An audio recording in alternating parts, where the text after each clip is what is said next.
बोल रहे हैं कि ये कर लो बेटर हो जाएगा, वो कर लो तो शायद इन्फेक्शन ना हो। और इन भ्रांतियों की वजह से कई लोग संकट में फंस रहे हैं। कई लोगों को ऐसा हो रहा है कि वो लोग ये सोच रहे हैं कि भाई मैं तो ये चीज कर रहा हूँ या कर रही हूँ और मुझे इन्फेक्शन हो ही नहीं सकता है। ऐसा नहीं है। आप कुछ भी कर लीजिए, देखिए कुछ भी कर लीजिए, इन्फेक्शन होने का चांस सबको बराबर है।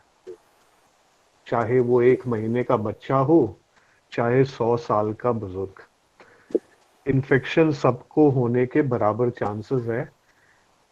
प्रॉब्लम वहां नहीं है, प्रॉब्लम है इन्फेक्शन हो करके कॉम्प्लिकेशन ना हो। कोविड 19 करके जो बीमारी है, ये नई बीमारी है। ये हो रही है एक वायरस की वजह से जिसका नाम है SARS CoV two. SARS CoV two नाम क्यों आया? ये कोरोना वायरस का की फैमिली ऑफ वायरसेस की एक स्ट्रेन में से ये वायरस है।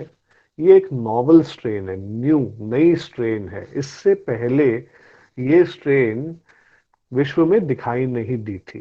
ये माना जाता है कि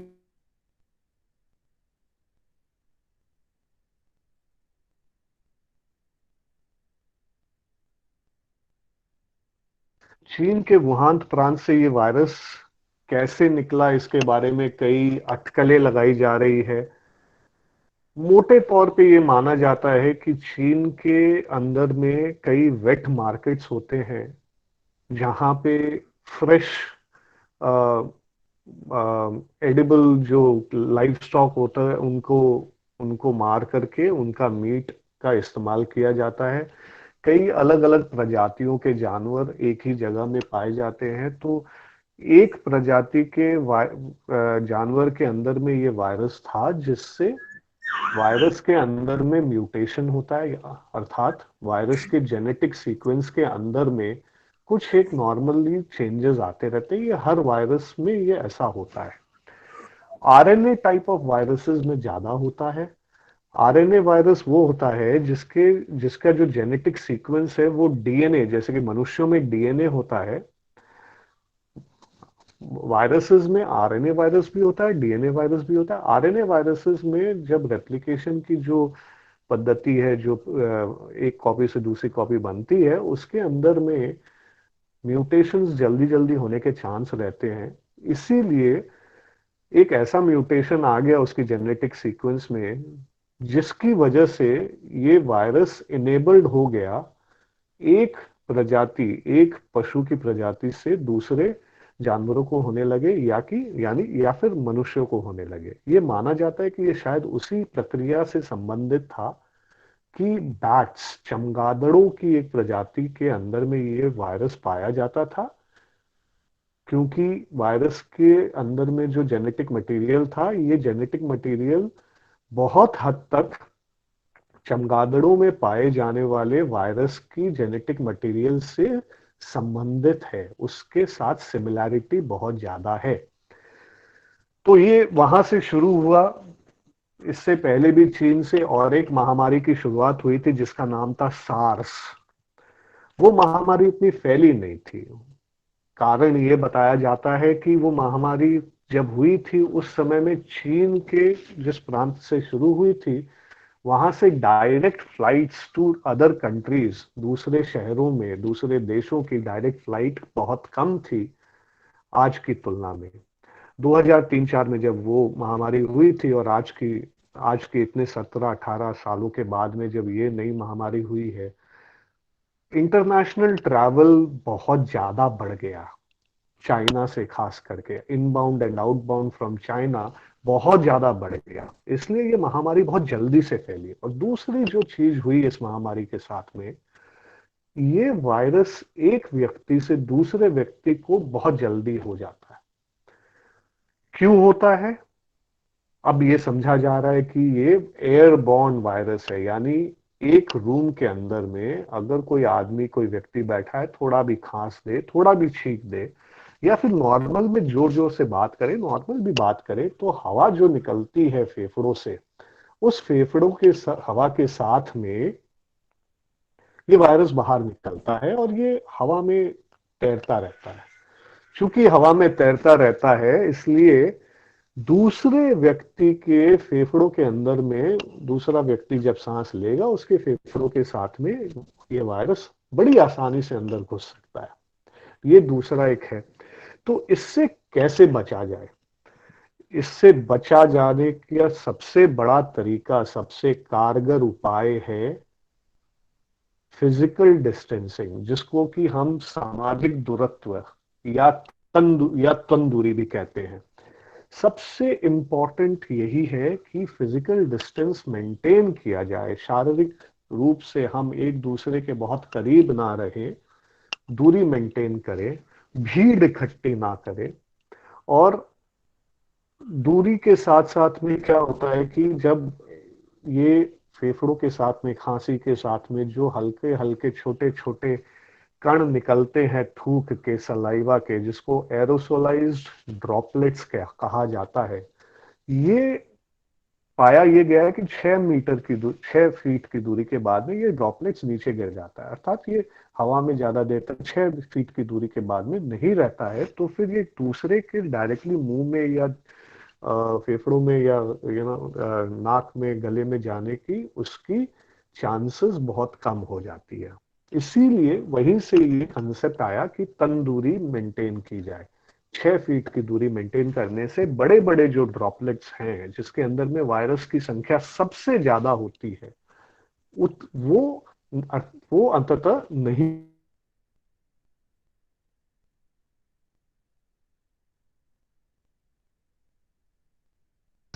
टच की जाए। कोई सरफेस टच करते हैं, अगर उस एरिया में, अगर वहां पे कोई ऐसा व्यक्ति पहले बैठा था जो खांस रहा था, छींक रहा था या जो बात कर रहा था काफी देर तक, तो वहां से उसका वायरस उसके ड्रॉपलेट्स के साथ में निकला, उस सरफेस के ऊपर में पड़ गया। वहीं पे दूसरा व्यक्ति आया, उसका हाथ लगा, वो हाथ लगने के बाद में हम लोग अपने चेहरे पे कई बार बिना रियलाइजेशन किए अपने चेहरे को, अपने नाक को, मुंह को, आंखों को हम लोग टच करते हैं। 1 घंटे में कई बार करते हैं। ये डब्ल्यूएचओ की ही एक स्टडी थी जिसमें ये कहा गया था कि 1 घंटे में कई लोग 100 बार अपने फेस को टच कर लेते हैं। तो ये जब सरफेस को दूसरी एक सतह के ऊपर में जहां पे वो वायरस बैठा हुआ है, किसी के श्वास नली से निकल करके ड्रॉपलेट्स के माध्यम से वो वहां पे पड़ गया, और दूसरी उस सतह को जब हम टच करते हैं, टच करने के बाद में जब हम अपने खुद के चेहरे पे टच कर लेते हैं, तो इस वायरस का हमारे शरीर के अंदर में घुसने के चांसेस बहुत बढ़ जाते हैं, संक्रमण हो जाता है। तो वहां से ये कंसेप्ट आया कि भाई हाथ धोया जाए और हाथ पे एक ऐसा लिक्विड लगाया जाए जिससे ये वायरस खत्म हो जाता है। ये पाया गया कि ये वायरस 60 से 70% अल्कोहल कंटेनिंग लिक्विड से बहुत जल्दी नष्ट हो जाता है, ये खत्म हो जाता है। इसीलिए ये कहा गया अल्कोहल बेस्ड हैंड रब लगाना है, सही मात्रा में और सही तरीके से लगाना है। तो ये सही तरीका क्या है, थोड़ा सा इसके बारे में बात कर लिया जाए, क्योंकि बहुत लोग इस चीज के बारे में समझते नहीं है, सोचते हैं कि हमने तो हैंड रब लगा लिया है तो फिर तकलीफ नहीं है। हमेशा मैं सबको यही कहता हूं कि ये पहले हम लोग घर से बाहर जब निकलते थे ना, तो ये मान के चलते थे कि भाई गाड़ी की चाबी हमारे जेब में होनी चाहिए, हमारा पेन हमारी जेब में होनी चाहिए, या कलाई में घड़ी होनी चाहिए हमारी जेब में। मेरे ख्याल से अभी आज की दुनिया में सबसे इंपॉर्टेंट चीज है ये, एक हैंड रब का बॉटल हमेशा आपके जेब में आप रखिए। हमेशा जब भी दूसरी जगह कहीं भी किसी भी सतह को टच करें, इमीडिएटली इसमें से 2 निकाल करके पूरे हाथ में दोनों साइड से लगा करके एक एक उंगली में लगाना है। एक एक उंगली में लगा करके उसके बाद में ही ये हाथ में जो अल्कोहल बेस्ड हैंड रब है ये जल्दी सूख जाता है। तो इसको पूरा लगाने की प्रक्रिया औसतन 20 सेकंड के आसपास है। डॉक्टर सूखने से पहले। हाँ doctor ji. I will just ask you to stop for 1 second. Yes yes. सब कोई बहुत कोशिश करने के बाद भी बहुत लोग प्रेजेंट कर रहे हैं। आप लोग सब डॉक्टर के स्क्रीन को पिन कर सकते हैं, पिन का बटन है, अगर आप पिन करेंगे तो उसका प्रेजेंटेशन होने से भी आपको डॉक्टर का ही स्क्रीन दिखाई देगा। तो I will request everybody to pin up and please remain, please सब कोई म्यूट में रहे, डॉक्टर के स्क्रीन को पिन अप कर दे। And sorry doctor, you can please continue. Yes yes yes yes please. तो हम लोग ये जब लगा लेते हैं हैंड रब, उसके बाद में 20 सेकंड लगता है लगाने में औसतन। सूख जाना चाहिए, सूखने से पहले कहीं और टच नहीं करना है, क्योंकि अगर ये गीला रह गया तो ये इसका एक्शन उतना इफेक्टिव नहीं रहता है। जब तक सूखता है तब तक वो वायरस नष्ट हो जाता है। इसलिए हमेशा ये चेष्टा करनी है कि ये साथ में रहे, और इसको लगाने का तरीका उचित होना चाहिए, मात्रा भी उचित होनी चाहिए। जिनका बड़ा हाथ है या छोटा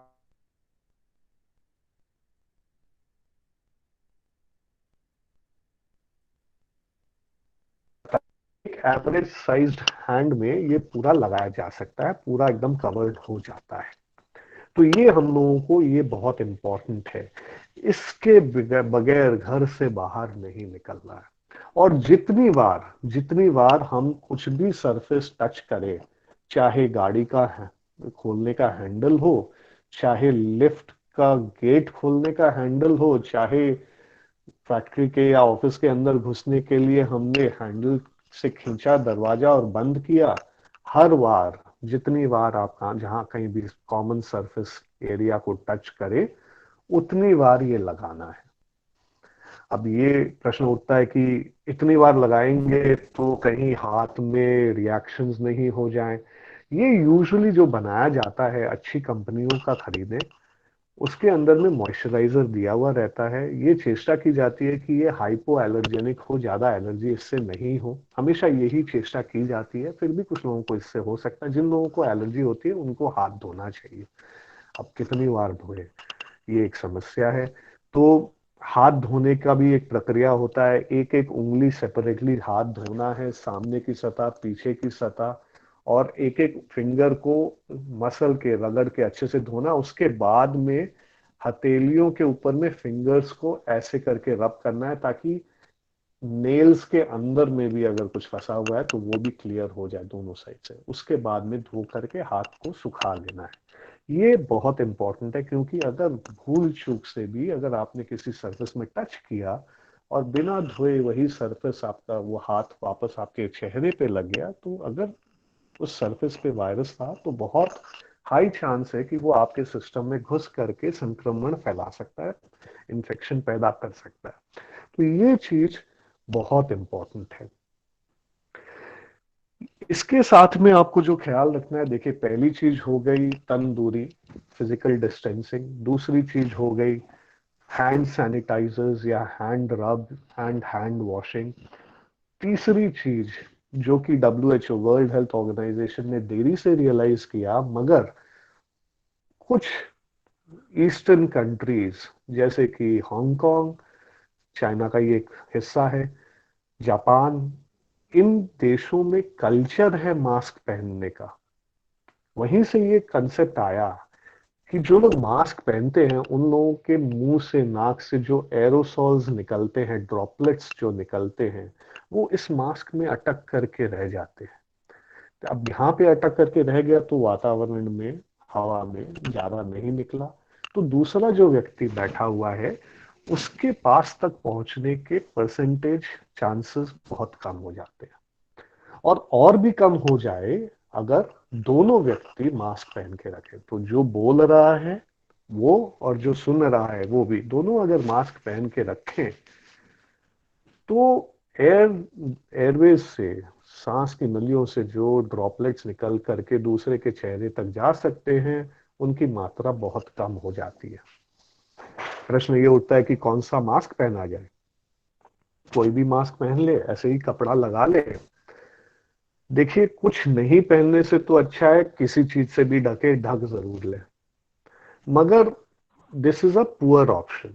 बेस्ट ऑप्शन क्या होता है? सबसे अच्छा ऑप्शन होता है एक साधारण सेटिंग में N95 मास्क।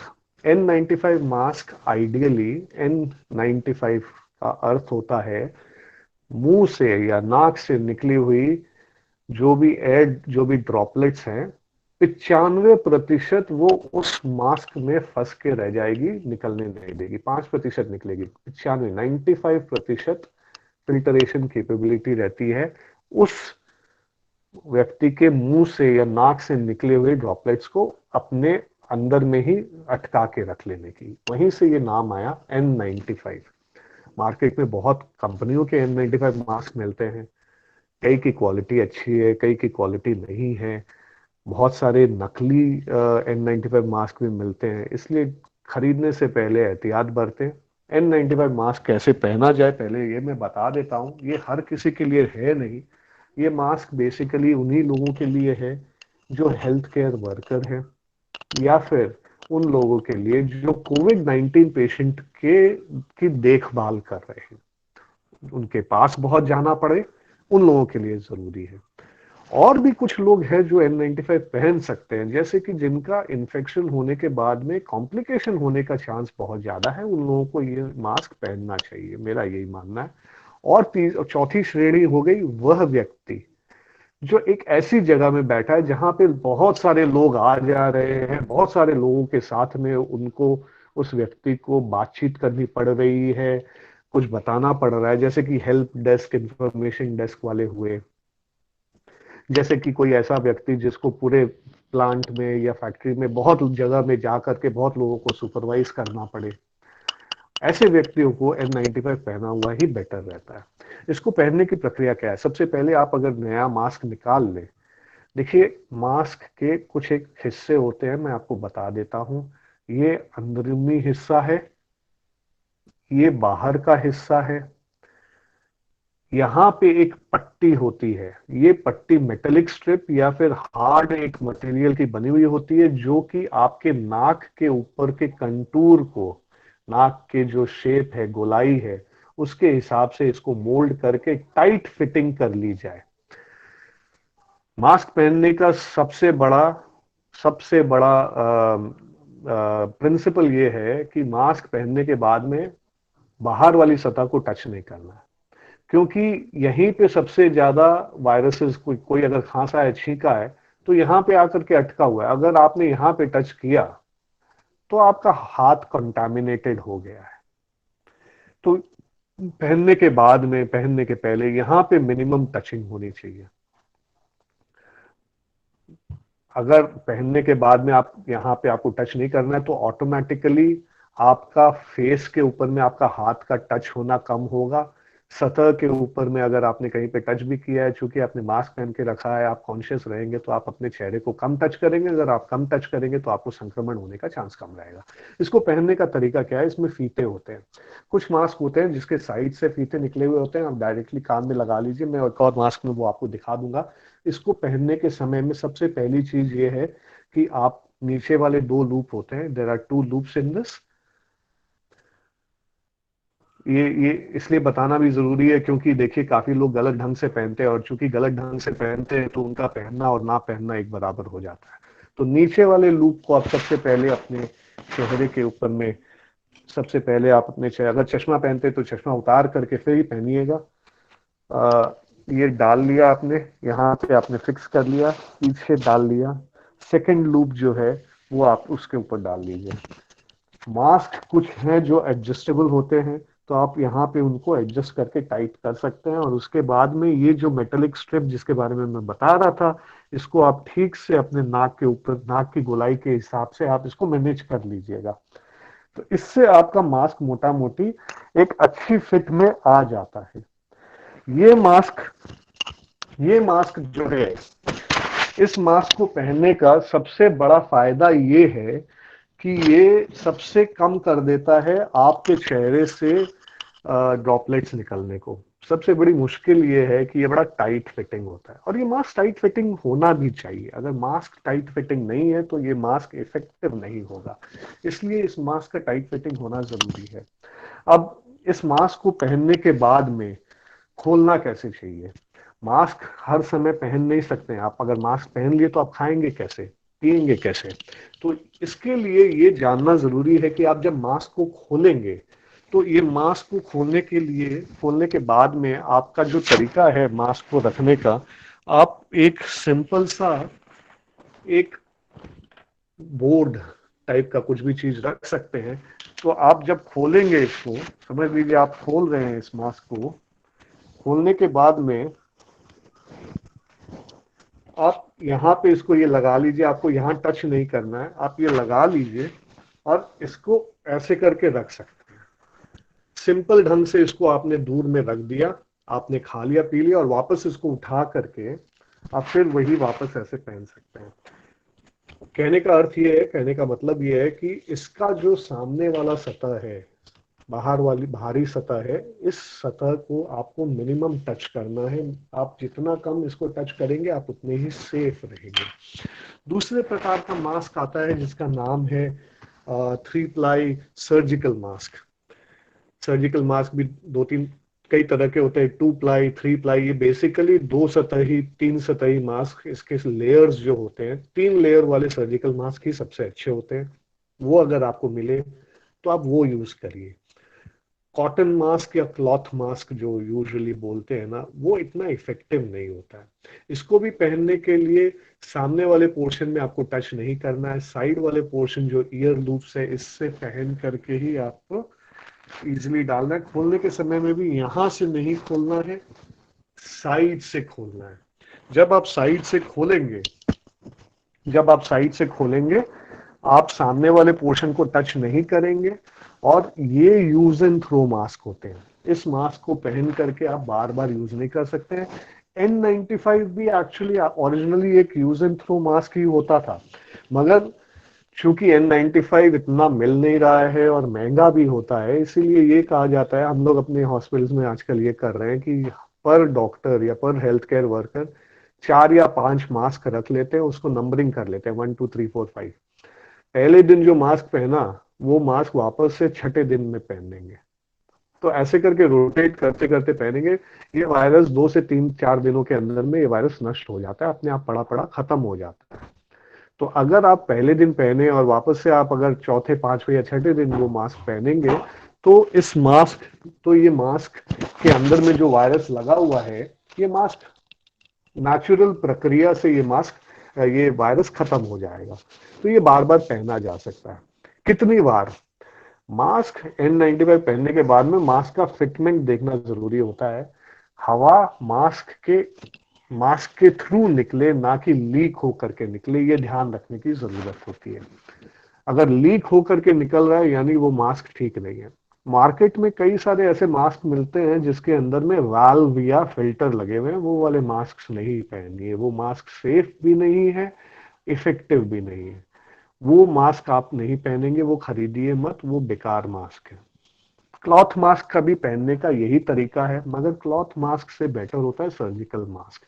अगर सर्जिकल मास्क ना मिले किसी कारणवश तो आप क्लॉथ मास्क पहनिए। क्लॉथ मास्क को भी पहनने के समय में याद रखिए कि बाहरी सतह के ऊपर में हाथ नहीं लगना चाहिए।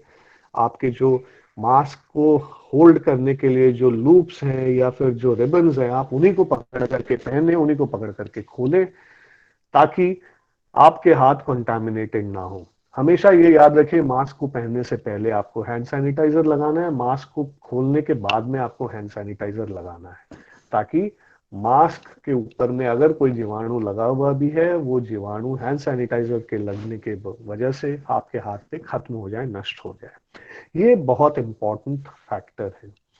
तो ये हो गया। अच्छा, इसके साथ में एडिशनल कुछ एक प्रोटेक्टिव गियर यूज किया जा सकता है। वो क्या है? याद रखिए कि वायरस के शरीर में घुसने के कई तरीके हैं। एक तो नाक हो गया, मुंह हो गया, जिसके थ्रू आप जब सांस लेते हैं तो ड्रॉपलेट्स के माध्यम से वो ड्रॉपलेट्स अंदर घुसते हैं, या हवा में जब एयरबोर्न वायरस है तो अंदर आप सांस ले रहे हैं उसके साथ में घुस गया। ये वायरस मगर आंखों के रास्ते भी घुस सकता है। इसको प्रोटेक्ट करने के लिए एक ये इस प्रकार की चीज मिलती है, इसको कहते हैं फेस शील्ड। कई कंपनियों के आते हैं, कई प्रकार के आते हैं, कुछ होते हैं यूज एंड थ्रो, कुछ होते हैं रीयूजेबल। इसको मास्क पहनने, ये मास्क का विकल्प नहीं है। आप अगर ये पहन रहे हैं और ये सोच रहे हैं कि आप मास्क को आपके पहनने की जरूरत नहीं है, तो ऐसा नहीं है, मास्क तो पहनना ही है। उसके ऊपर में आप ये पहन सकते हैं, ये आराम से इसके ऊपर चढ़ जाता है, इट इज प्रीटी कंफर्टेबल। और ये वाला एक रीयूजेबल मॉडल है। कई ऐसे मॉडल्स आते हैं जो कि आप यूज एंड थ्रो कर सकते हैं, यानी आपने एक बार यूज किया उसके बाद में आप उसको डिस्कार्ड कर दीजिए। दोनों में से कोई भी यूज कर सकते हैं। ये उन लोगों के लिए जरूरी है जो लोग एक कंजेस्टेड एरिया में जा रहे हैं, बहुत सारे लोग वहां पे बैठे हुए हैं, उनसे उनको इंटरैक्ट करने की आवश्यकता पड़ती है, उन लोगों के लिए ये जरूरी है। या फिर उन लोगों के लिए भी जो एक कोविड-19 के पेशेंट का देखभाल कर रहे हैं, उन लोगों के लिए भी ये एक लाभकारी वस्तु है, इसको यूज करना चाहिए। हालांकि गवर्नमेंट रेगुलेशन शायद अभी आए हैं जो बोल रहे हैं कि इनका इतना बेनिफिट नहीं है, मगर ये मानना जरूरी है कि भाई हम लोग जब आज आईसीयू में या कोविड वार्ड्स में हम लोग जब हॉस्पिटल में जाते हैं तो हम लोग सबको ही एक फेस शील्ड का इस्तेमाल करते हैं।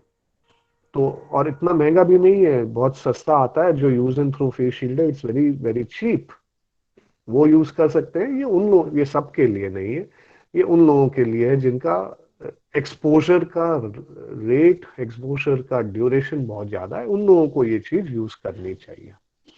तो ये तो हो गए पर्सनल प्रोटेक्शन की चीजें, मास्क पहनना, sanitisation, physical distancing.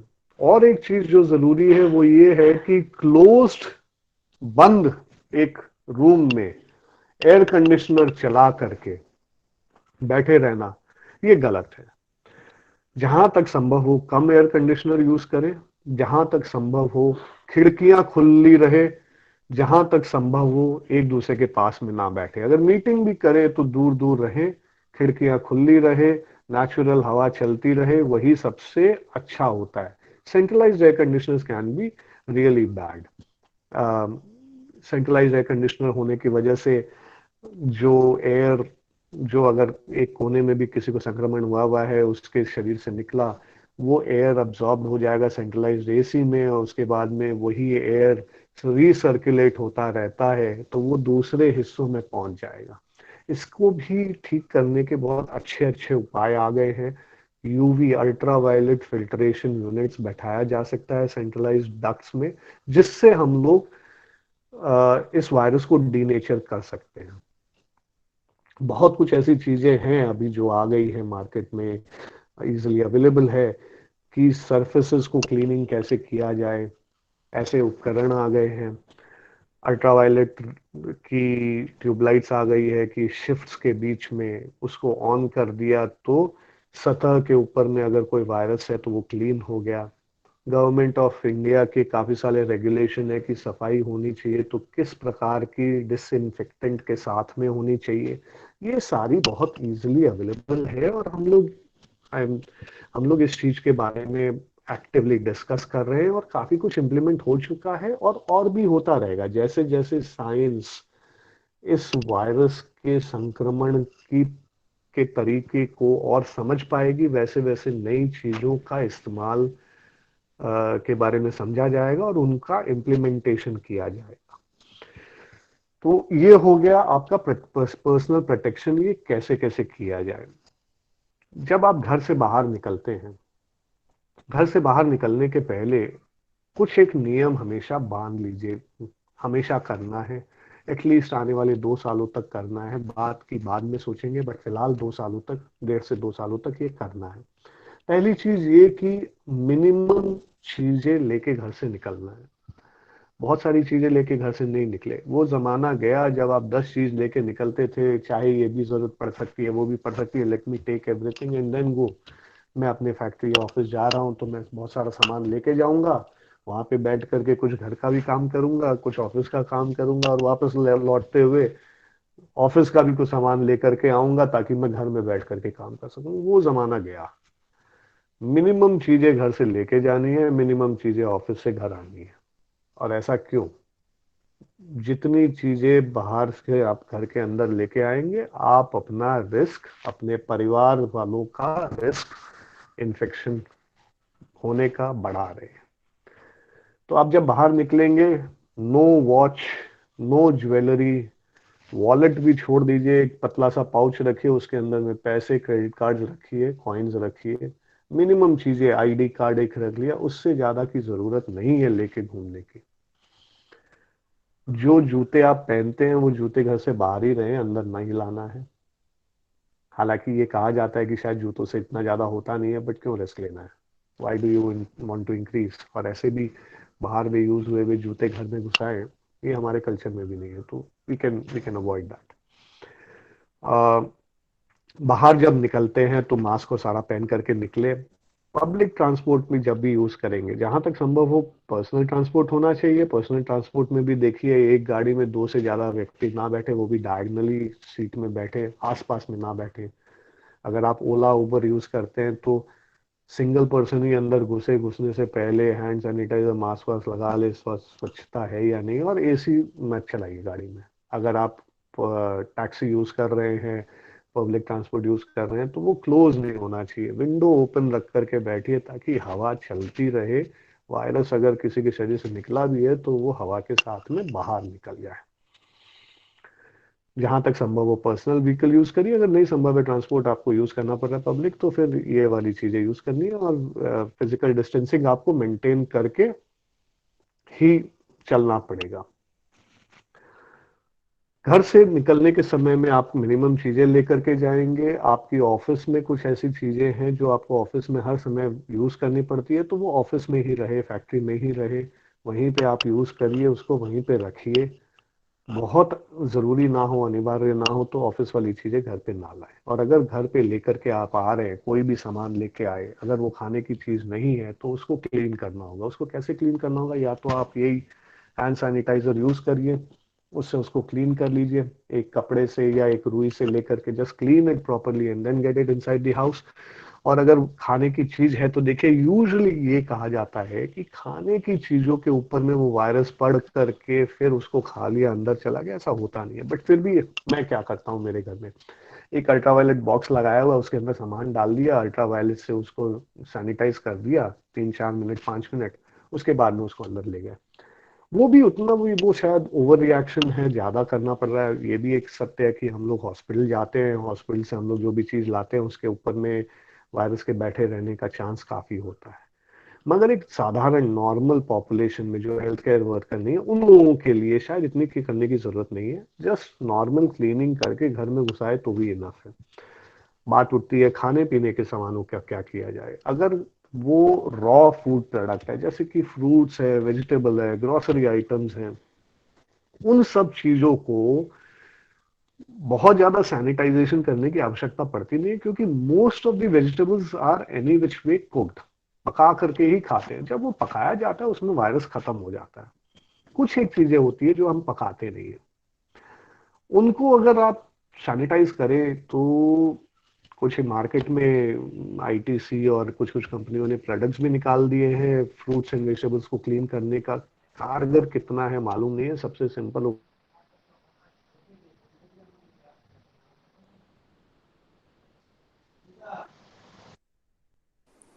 Doctor, you're not audible right now.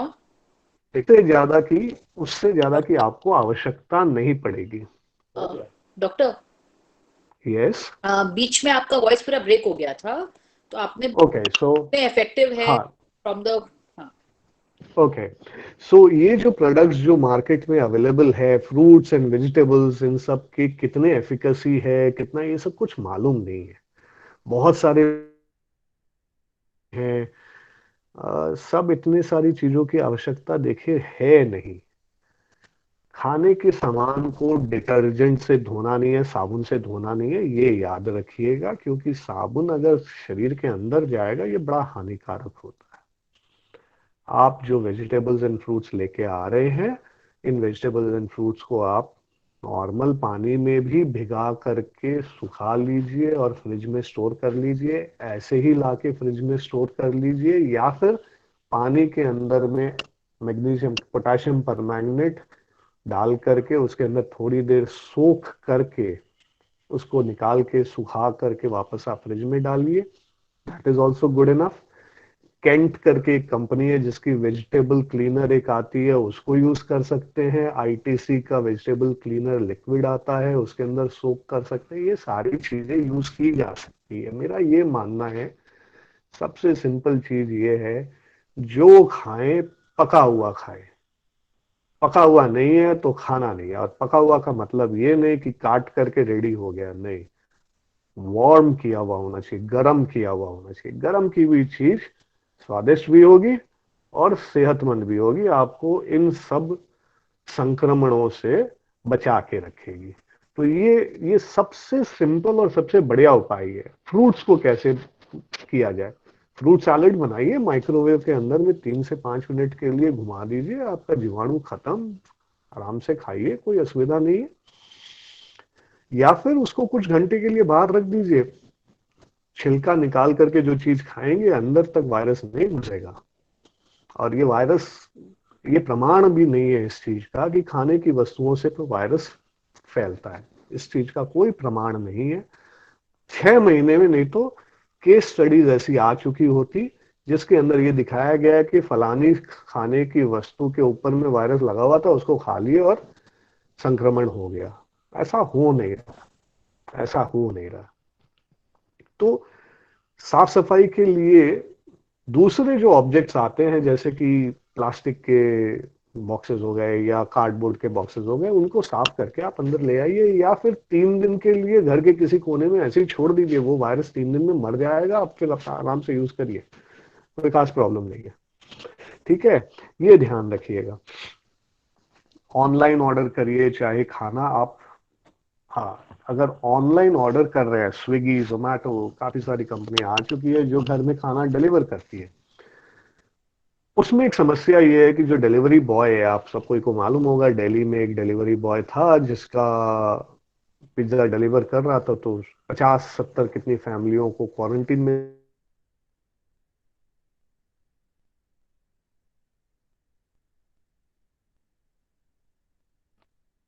तो चूंकि इतने सारे फैमिलीज में वो गया, इतने सारे घरों में जा करके इस पिज्जा डिलीवरी बॉय ने पिज्जा डिलीवरी की, मगर उनमें से किसी को भी कोरोना वायरस का संक्रमण पाया नहीं गया।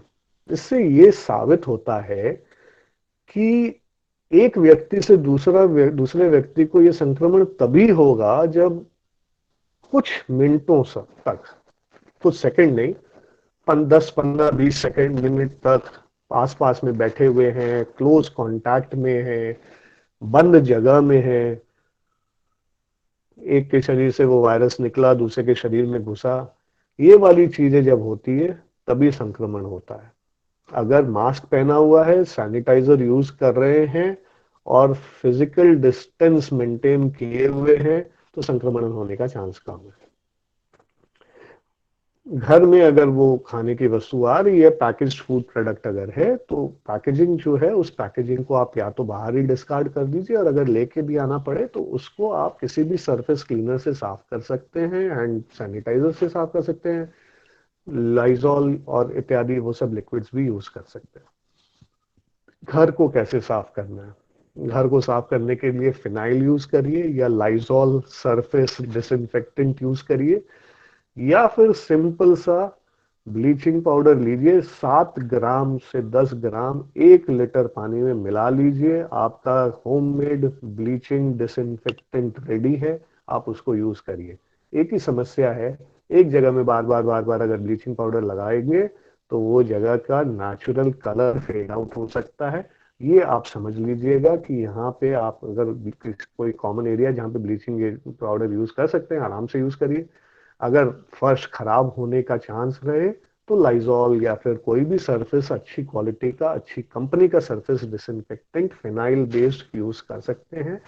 वायरस के प्रति, वायरस को समाप्त करने, खत्म करने के लिए ये कारगर है, ये यूजफुल है, इफेक्टिव है। तो ये हो गया आपका।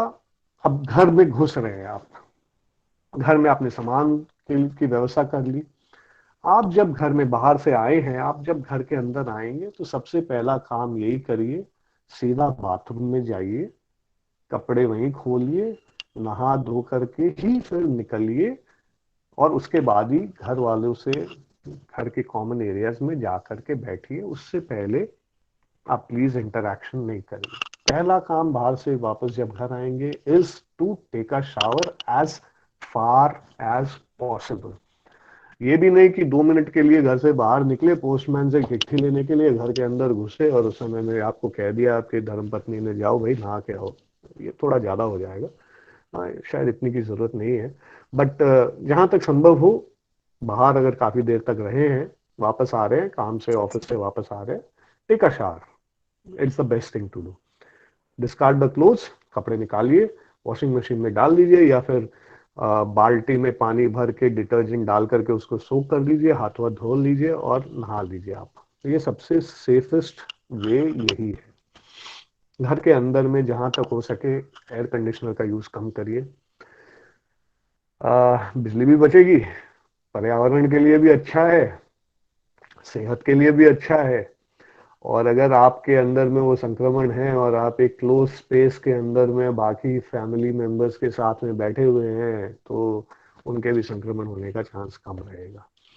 तो एयर कंडीशनर कम यूज किया जाए, इसका ध्यान रखिए। अब सवाल उठता है कि आप घर से बाहर जाने का आपने देख लिया, घर के अंदर आने का आपने समझ लिया। ये तो हो गए वायरस से बचाव की प्रक्रियाएं, जो कि एक्सटर्नल है। इंटरनल, खुद के अंदर में क्या ऐसी चीज की जाए कि वायरस या तो आपको अटैक ना करे, या फिर अगर वायरस आपको आ भी जाए शरीर में तो your body takes care of it, आपका शरीर उस वायरस से लड़के विजयी हो जाए। इसके लिए इम्यूनिटी शब्द का बहुत इस्तेमाल किया जा रहा है। इम्यूनिटी बढ़ाओ, ये दवाई खा लीजिए, वो टॉनिक पी लीजिए, ये चीज कर लीजिए, इम्यूनिटी बढ़ जाएगी। इम्यूनिटी बढ़ गई आपकी, आपका संक्रमण नहीं होगा, या होगा तो आपका शरीर लड़ लेगा। ये गलत धारणा है। Let me be very very clear about it. Immunity एक बहुत ही कॉम्प्लेक्स सब्जेक्ट है। Immunology is a very complex topic.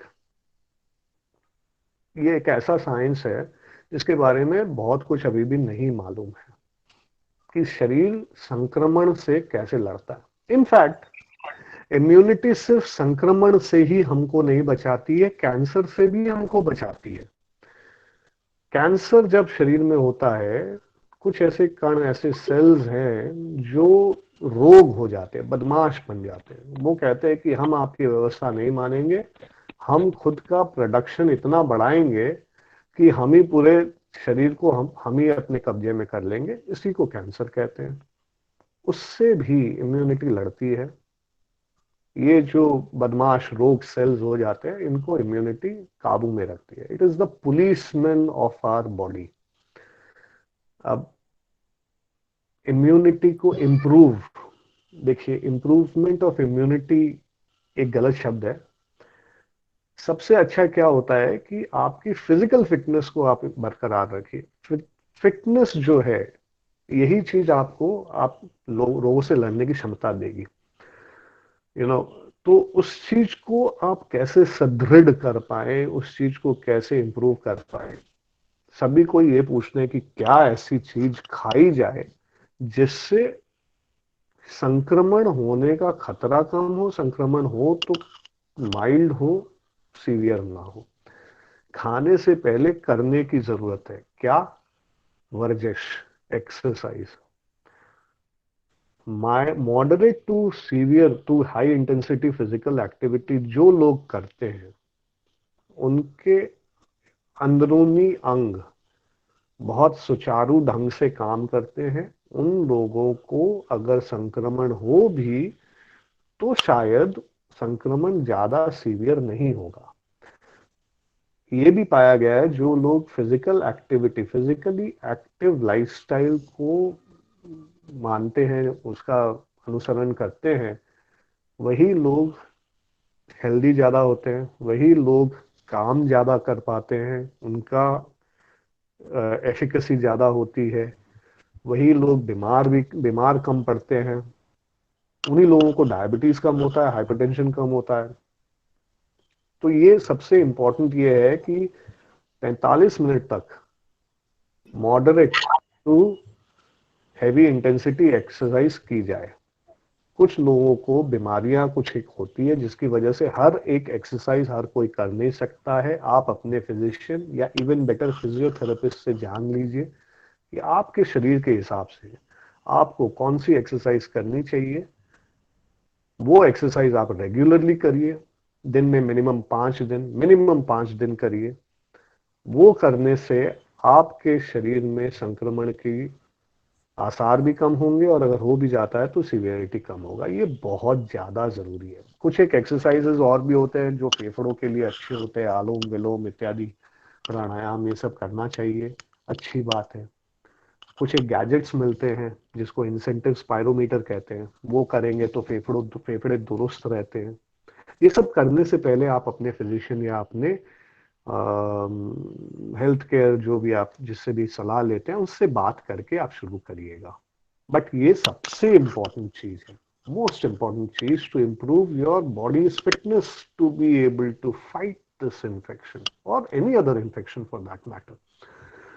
इसके बाद में प्रश्न उठता है कि अच्छी चीज क्या खाई जाए जिससे शरीर स्वस्थ रहे, रोगों से लड़ने की क्षमता बनी रहे। ज्यादा वेजिटेबल्स, ज्यादा फ्रूट्स, प्रोटीन युक्त खाना, कार्बोहाइड्रेट कम हो। इस खाने से, इस प्रकार के इन खानों को खाने से ये होता है कि इन्फेक्शन का चांस, इन्फेक्शन के कोई भी किसी भी प्रकार के रोगों का चांस कम होता है। प्रोटीन ज्यादा होना चाहिए, मगर जिन लोगों को किडनी की समस्या है उन लोगों को प्रोटीन का थोड़ा सा रेस्ट्रिक्शन रहता है, इसलिए अगर हाई प्रोटीन डाइट में जाते हैं तो उससे पहले अपने डॉक्टर से जरूर बात कर लें या अपने डाइटिशियन से सलाह कर लें।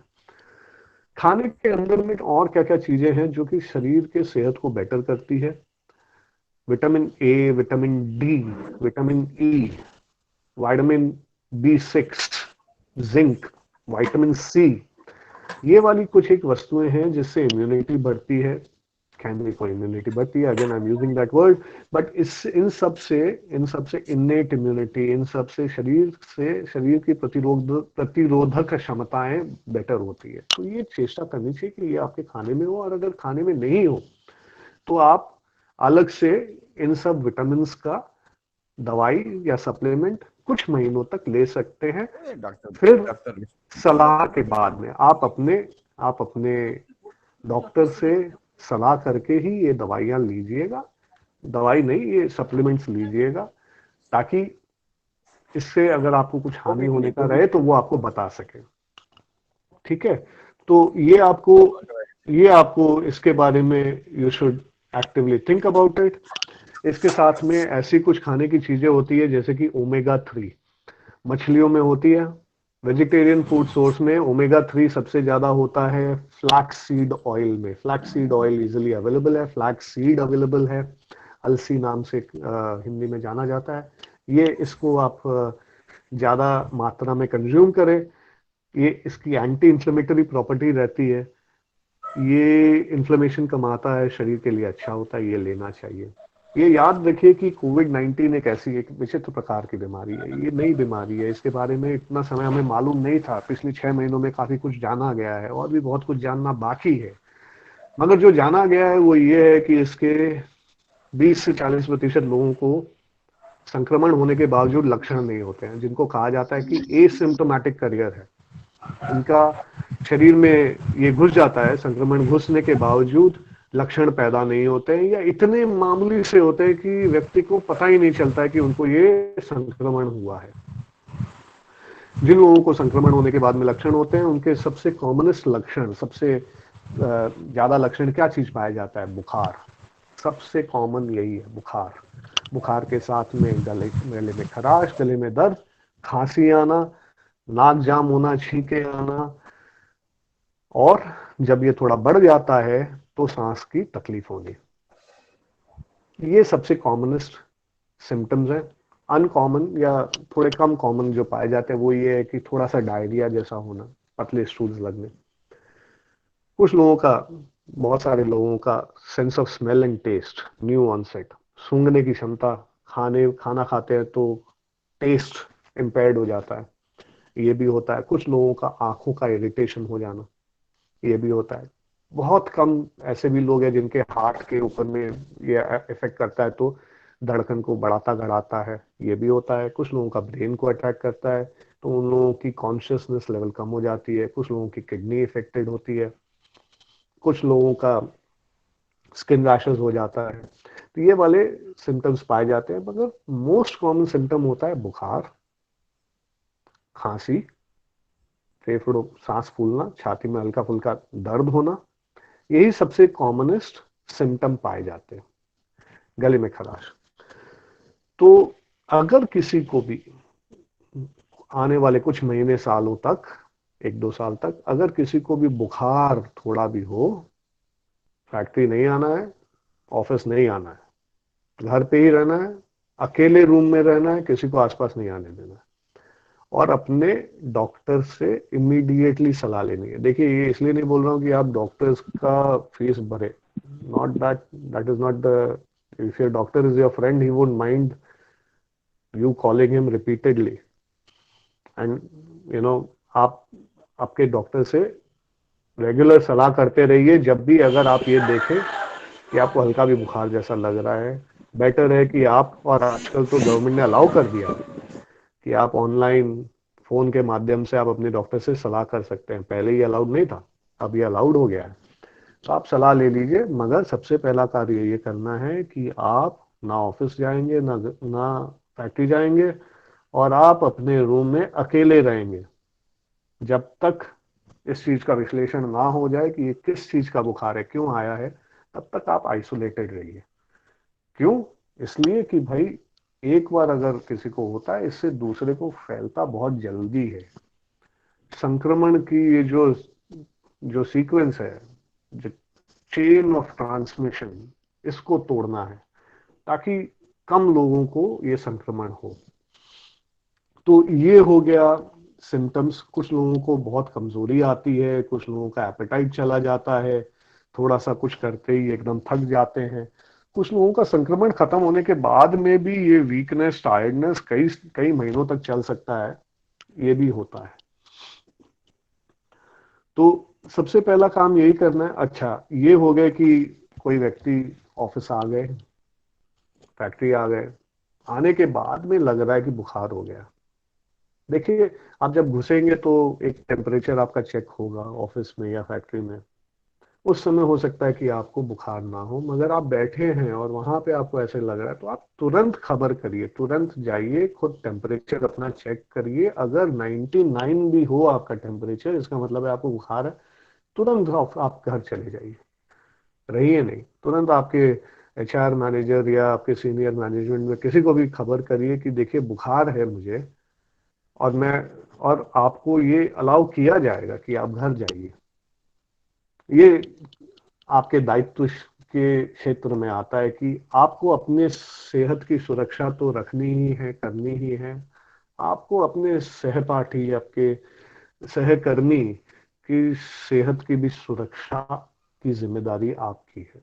ये एक साझा जिम्मेदारी है हम सबकी, ताकि हम संक्रमण के इस जाल को हम काट पाए, इस सीक्वेंस को हम तोड़ पाए। ये हमारी सबकी एक रिस्पॉन्सिबिलिटी है।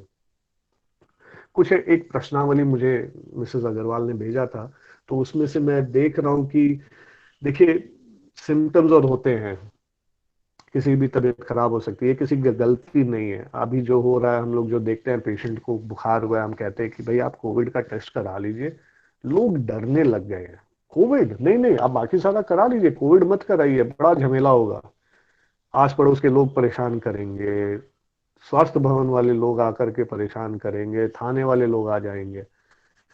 देखिए, इलाज तो तभी पुख्ता और अच्छा होता है जब डायग्नोसिस पक्की हो। अगर आप टेस्ट ही ना करें तो आपका डायग्नोसिस कैसे हो, और अगर डायग्नोसिस ही अच्छी ना हो तो ट्रीटमेंट क्या करेंगे। ये संक्रमण किसी को भी हो सकता है, ये अपराध नहीं है। जिसको संक्रमण होता है वो एक विक्टिम है, वो क्रिमिनल नहीं है। और किसी को अगर ये होता है इन्फेक्शन, तो हमारा ये एक, हमारी नैतिक जिम्मेदारी है कि हम उसकी मदद करें। We all have to help the person who's become a victim of COVID-19 rather than stigmatize that person कि आपको ये हो गया, आपने जरूर कुछ गलत गलत किया है। नहीं, नहीं, किसी को भी हो सकता है, एनीबडी कैन गेट इट। आप डिपार्टमेंटल स्टोर में गए थे, घर के सामान खरीदने के लिए क्लोज स्पेस है, किसी ने खांस दिया छींक दिया पता भी नहीं चला, वहां पे खड़े हैं, आपको संक्रमण हो गया, ये भी हो सकता है, संभव है। इसमें अपराध थोड़ी है किसी का। इसलिए स्टिग्मेटाइज ना करें, हेल्प करें। और अगर किसी को होता है तो उसका फोटोग्राफ, अगर उसको लेने के लिए कोई आया है तो, टेस्टिंग के लिए कोई आया है तो उसका नाम व्हाट्सएप में या सोशल मीडिया में देना, ये एक अपराध है, ये गलत चीज है, ये नहीं करनी चाहिए। लोग करते हैं कि इस बिल्डिंग में इस व्यक्ति को, इस परिवार को हो गया है, ये क्राइम है। पेशेंट की कॉन्फिडेंशियलिटी को ब्रीच करना, उन्हें अपमानित करना, ये गलत है, ये ना करें, ये बहुत गलत खराब चीज है। हम अपनी फैक्ट्री में और ऑफिस में हम क्या करेंगे अगर किसी को हो जाए? हम व्यवस्थाएं करेंगे, व्यवस्था ऑलरेडी है। हम उन व्यवस्थाओं को और सुदृढ़ करेंगे कि हम हमारे ही लोगों को बचा पाए, हमारे लोगों की सुरक्षित की सेहत की सुरक्षा कर पाए। इसके लिए हम लोगों को कुछ एक चीजें हमारे पास में होनी चाहिए। ऑक्सीजन की व्यवस्था, इमीडिएटली हमको ट्रांसपोर्ट करनी पड़े, पीपीई किट की व्यवस्था की, अगर कोई सहकर्मी उनकी मदद करना चाहे तो वो पीपीई किट पहन ले ताकि खुद का बचाव हो और सुरक्षित ढंग से संक्रमित व्यक्ति को हॉस्पिटल पहुंचा सके, अगर हॉस्पिटल के लेके जाने की जरूरत है, या घर में पहुंचा सके अगर उनको घर में ही ट्रीटमेंट करना हो तो। अगर किसी को बुखार हो तो उनके लिए एक सेपरेट रूम बना दिया जाए जहां पे जाकर के आपके डॉक्टर, आपके प्लांट के डॉक्टर पीपी किट पहन करके जा करके उनके उनकी देखभाल करें। ये सारी चीजों की व्यवस्था है और भी बेटर की जाएगी, तो ये हम लोग जरूर करेंगे। अच्छा, कोविड 19 की टेस्टिंग क्या होती है? अभी तक अप्रूवल सिर्फ इंडिविजुअल डायग्नोसिस के लिए स्वॉब टेस्ट ही है। नाक के रास्ते से एक पतला सा रुई का स्टिक घुसाया जाएगा, उस स्टिक को अंदर घुसा करके उसके अंदर में जो म्यूकोजा है वहां से सेक्रीशन को ले करके मशीन में घुमाया जाएगा। ये देखा जाएगा कि उस मटेरियल के अंदर में वायरस का जेनेटिक मटेरियल है, यानी अगर वायरस का जेनेटिक मटेरियल है तो इसका मतलब ये है कि वायरस शरीर के अंदर में घुसा है, इसका मतलब ये है कि उनको कोविड 19 का संक्रमण हुआ है। यही एक टेस्ट है जो डायग्नोसिस के लिए, इंडिविजुअल डायग्नोसिस के लिए अभी तक मान्य है। गवर्नमेंट ऑफ इंडिया ने इसकी अनुमति दे रखी है। बाकी एंटीजन का टेस्ट, एंटीबॉडी का टेस्ट, ये अभी तक अच्छी क्वालिटी के आए नहीं हैं और ये आएंगे, बट अभी तक उनके स्टैंडर्डाइजेशन हुए नहीं है। ये माना जाता है, जो सबसे बड़े साइंटिस्ट है दुनिया के, ये माना जाता है कि शायद सितंबर, अक्टूबर या नवंबर के महीने तक हमारे पास में अच्छी क्वालिटी के स्टैंडर्डाइज एंटीबॉडी किट्स आ जाएंगे, जिससे हमको करंट इन्फेक्शन या पास्ट इन्फेक्शन दोनों के बारे में अनुमान एक लगाया जा सकेगा, एक एक्यूरेट अनुमान लगाया जा सकेगा। मगर उसमें अभी समय है, उसमें अभी समय है। फिलहाल तो नेजोफैरिंजियल स्वॉब ही है और कई सारी लेबोरेटरियां कलकत्ता में, दूसरे जगहों में कर रही है। आपकी लोकल लेबोरेटरीज कौन सी है? हर क्षेत्र के इंडियन मेडिकल एसोसिएशन की वेबसाइट में जाकर के आपको ये खबर मिल सकती है। Indian council of medical research की वेबसाइट में भी हर क्षेत्र के लेबोरेटरीज जो ये आरटीपीसीआर टेस्ट कर रहे हैं, इसकी सूची एक बनी हुई है, वो हम डाउनलोड कर सकते हैं। जहाँ पे भी हमारी फैक्ट्री है, हमारे ऑफिस है, वो सारी प्रोवाइड कर दी जाएगी, नंबर्स लेकर के वहां पे रख दिए जाएंगे कि किसी को भी अगर टेस्ट करवाना है तो ये नंबर्स हैं, यहाँ पे जाकर के इन लेबोरेटरी में कांटेक्ट करके यहाँ पे जाके टेस्टिंग की जा सकती है। कुछ एक जगहों में होम कलेक्शन भी संभव है, कैलकाटा में होम कलेक्शन संभव है। कुछ एक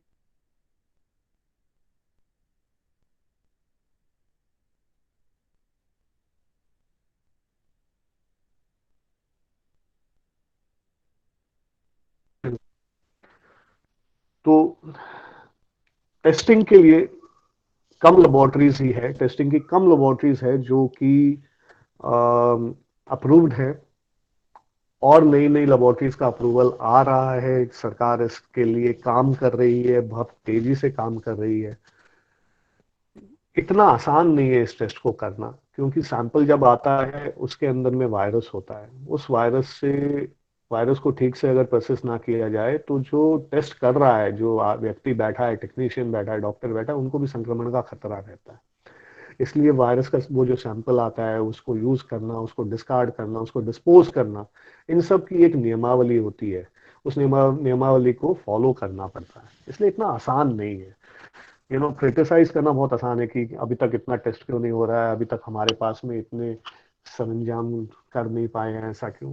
एक्चुअली में फिजिकली करना बहुत डिफिकल्ट है, इतना आसान नहीं है, बट फिर भी हो रहा है। पिछले 4-5 महीनों में हम लोगों ने आगे की तुलना से हमने काफी उन्नति की है इस क्षेत्र में, और आप आगे भी होगी। तो ये हो गया टेस्टिंग का। 80% से 85 से 90% लोगों का ट्रीटमेंट घर पे संभव है। माइल्ड सिम्टम होते हैं, ऑक्सीजन लेवल बहुत ज्यादा गिरता नहीं है, पल्स ऑक्सीमीटर लगा करके ऑक्सीजन देखते रहेंगे। बुखार की टैबलेट्स आ गई है, कुछ एक वायरस को मारने की भी ओरल टैबलेट्स, खाने वाली टैबलेट्स उपलब्ध हो गई हैं, जिनके बारे में अभी भी विश्लेषण चल रहा है कि ये कितनी कारगर है। मेरा ये मानना है कि अच्छी है, खराब नहीं है। खाली टैबलेट्स की मात्रा बहुत है, मगर ये काम फिर भी थोड़ी बहुत कर रही है, हेल्प हो रहा है। इस बीमारी में सबसे बड़ी समस्या ये है कि सांस की तकलीफ संग संग शुरू नहीं होती है, सांस की तकलीफ देरी से होती है, मगर ऑक्सीजन पहले गिरने लगता है। इस चीज को कहा जाता है हैप्पी हाइपोक्सिया। और ये जो हैप्पी हाइपोक्सिया होता है ना, ये खतरनाक चीज है। व्यक्ति को पता ही नहीं चलता है कि ऑक्सीजन इतना कम हो गया है, मगर सांस की तकलीफ नहीं हो रही है। इसका एक पैथोफिजियोलॉजी है, बड़ा बड़ा जटिल सी पैथोफिजियोलॉजी है, जिसके बारे में हम और भी डिस्कस कर सकते हैं, मगर शायद इतने विस्तार से इस चीज के बारे में जानने की आवश्यकता नहीं है। बट यही जानना है कि ऑक्सीजन की कमी हो जाती है, मगर सांस की तकलीफ होते होते देरी होती है। कुछ लोगों को पहले ही हो जाती है सांस की तकलीफ, मगर काफी लोगों को ऑक्सीजन के एक काफी लेवल के नीचे जाने के बाद में सांस की तकलीफ होने लगती है। इसलिए सजग रहना जरूरी है, ऑक्सीजन का लेवल चेक करना जरूरी है। ये आप थोड़ा सा इसका ध्यान रखिएगा। अगर किसी को भी बुखार हो तो वो अपना बीपी, पल्स, टेम्परेचर तो मापे, साथ में अगर सैचुरेशन ऑक्सीजन का माप सके तो बढ़िया रहेगा। इससे सीवियरिटी ऑफ द इन्फेक्शन के बारे में समझ में आएगा। अब क्या है कि अब किसी को समझ लीजिए पॉजिटिव आ गया, तो एक बहुत लंबी लिस्ट है घर के अंदर में कैसी व्यवस्था करनी है। घर के अंदर से जो कूड़ा करकट जाता है उसको ब्लीचिंग पाउडर और पानी में मिला करके सील बंद बैग में डाल करके बाहर डालना है, ताकि जो सैनिटेशन वर्कर है उनको ना हो। 14 दिन 21 दिन तक आइसोलेशन में रहना है। ये सारी एक नियमावली सरकार ने बना रखी है, और ये नियमावली का पालन करना अत्यंत आवश्यक है। ये इसलिए बनाई गई है कि आप भी सुरक्षित रहे और रहने वाले जो आसपास के हैं उन लोगों को भी ये संक्रमण ना हो। तो ये तो हो गया टेस्ट के दौरान। टेस्ट करने, अब सबसे पहला चीज यही है, अगर किसी को बुखार हो तो वो अपने आप को आइसोलेट कर ले। सिंगल रूम जिसके अंदर में अटैच बाथरूम हो, उसके उसके अंदर में रहे। ये सबसे इंपॉर्टेंट चीज है। बुखार क्यों हुआ है, ये डेंगू का, मलेरिया का, टाइफाइड का, किसका भी बुखार हो, ये तो बाद में पता चलेगा। पहले अपने आप को आप आइसोलेट कर लीजिए, नहीं तो संक्रमण दूसरों को फैलने का डर रहेगा, जो कि इस महामारी को बढ़ाता रहेगा। हमें इस महामारी को बढ़ाना नहीं है, हमें इस महामारी को खत्म करना है। और इसको खत्म करने के लिए सबसे बड़ी चीज यही है कि हमें चेन ऑफ ट्रांसमिशन तोड़ना है। सामान जो है वो एक सील बंद पैक में फेंकना है, जो कचरा आपके घर से निकलेगा अगर किसी को भी संक्रमण है। पानी डालिए, उसके अंदर ब्लीचिंग पाउडर डालिए, पूरा सोख रहे, सील बंद पैकेट में फेंकना है, ये ध्यान रखिएगा। होम आइसोलेशन के लिए और भी कई सारी चीजें जो आपके पास में होनी चाहिए। पल्स ऑक्सीमीटर होना चाहिए, ब्लड प्रेशर का इंस्ट्रूमेंट होना चाहिए, थर्मामीटर एक रहना चाहिए। जो संक्रमित व्यक्ति है, विक्टिम है कोविड-19 का, वो अपने रूम में रहेगा, उस रूम में कोई जाएगा नहीं। प्रेफरेबली एक अटैच बाथरूम रहना चाहिए, ताकि वो बाथरूम वही व्यक्ति यूज करे और कोई ना यूज करे। बाथरूम में जब फ्लश यूज करते तो कवर लगा करके फ्लश करना है, क्योंकि अगर कवर खुला छोड़ के फ्लश करेंगे तो बहुत एरोसोल्स होते हैं। खास करके ये सार्स महामारी में ये देखा गया था कि जब कोमोड के कवर को बंद नहीं करते हैं और ऐसे ही फ्लश कर दिया गया, तो उससे जो एरोसोल हुआ था वो ऊपर वाले तल्लों में एरोसोल पहुंच करके उसने संक्रमण करवा दिया था। तो ये एक पॉसिबिलिटी कोविड में भी है। We're not able to hear what you are saying, sir. अभी सुनाई नहीं दे रहा? The voice is better? Not audible, sir. Is it audible now? Ankit, No, sir. यहाँ पे तो सुन रहे हैं पूरा अंकित, क्लियरली आ Okay, रहा let me try again. So देखिए, जब बाथरूम में जब फ्लश करेंगे ना, तो ये चेष्टा करनी है कि कोमोड के ढक्कन को बंद करके करिए। एरोसोल्स नहीं तो जो जनरेट होते हैं वो एरोसोल से संक्रमण का खतरा रह सकता है। कोविड के संदर्भ में इस चीज का इतना ज्यादा स्टडी अभी अवेलेबल नहीं है, मगर सार्स जो है, उससे पहले जो संक्रमण हुआ था, सार्स भी एक एक महामारी हुई थी 13-16-17 साल पहले, जो भी चाइना से हुई थी। और वो जो वायरस था वो कोरोना वायरस ही था, वो भी कोरोना वायरस था, दूसरा स्ट्रेन का कोरोना वायरस था। तो वहां से ये आइडिया एक आया है कि एरोसोल्स जितना कम हो सके उतना बेटर है। अब एरोसोल्स को कमाने के लिए ये भी एक कारगर तरीका है कि आप कोमोड की सीट को बंद करके फ्लश करें। जहां तक संभव हो संक्रमित व्यक्ति का बाथरूम अलग हो। अगर बाथरूम अलग नहीं है तो सबसे लास्ट में वो यूज करे घर में, और वो यूज करने के कई घंटों तक वो बाथरूम यूज में नहीं लाया जाए।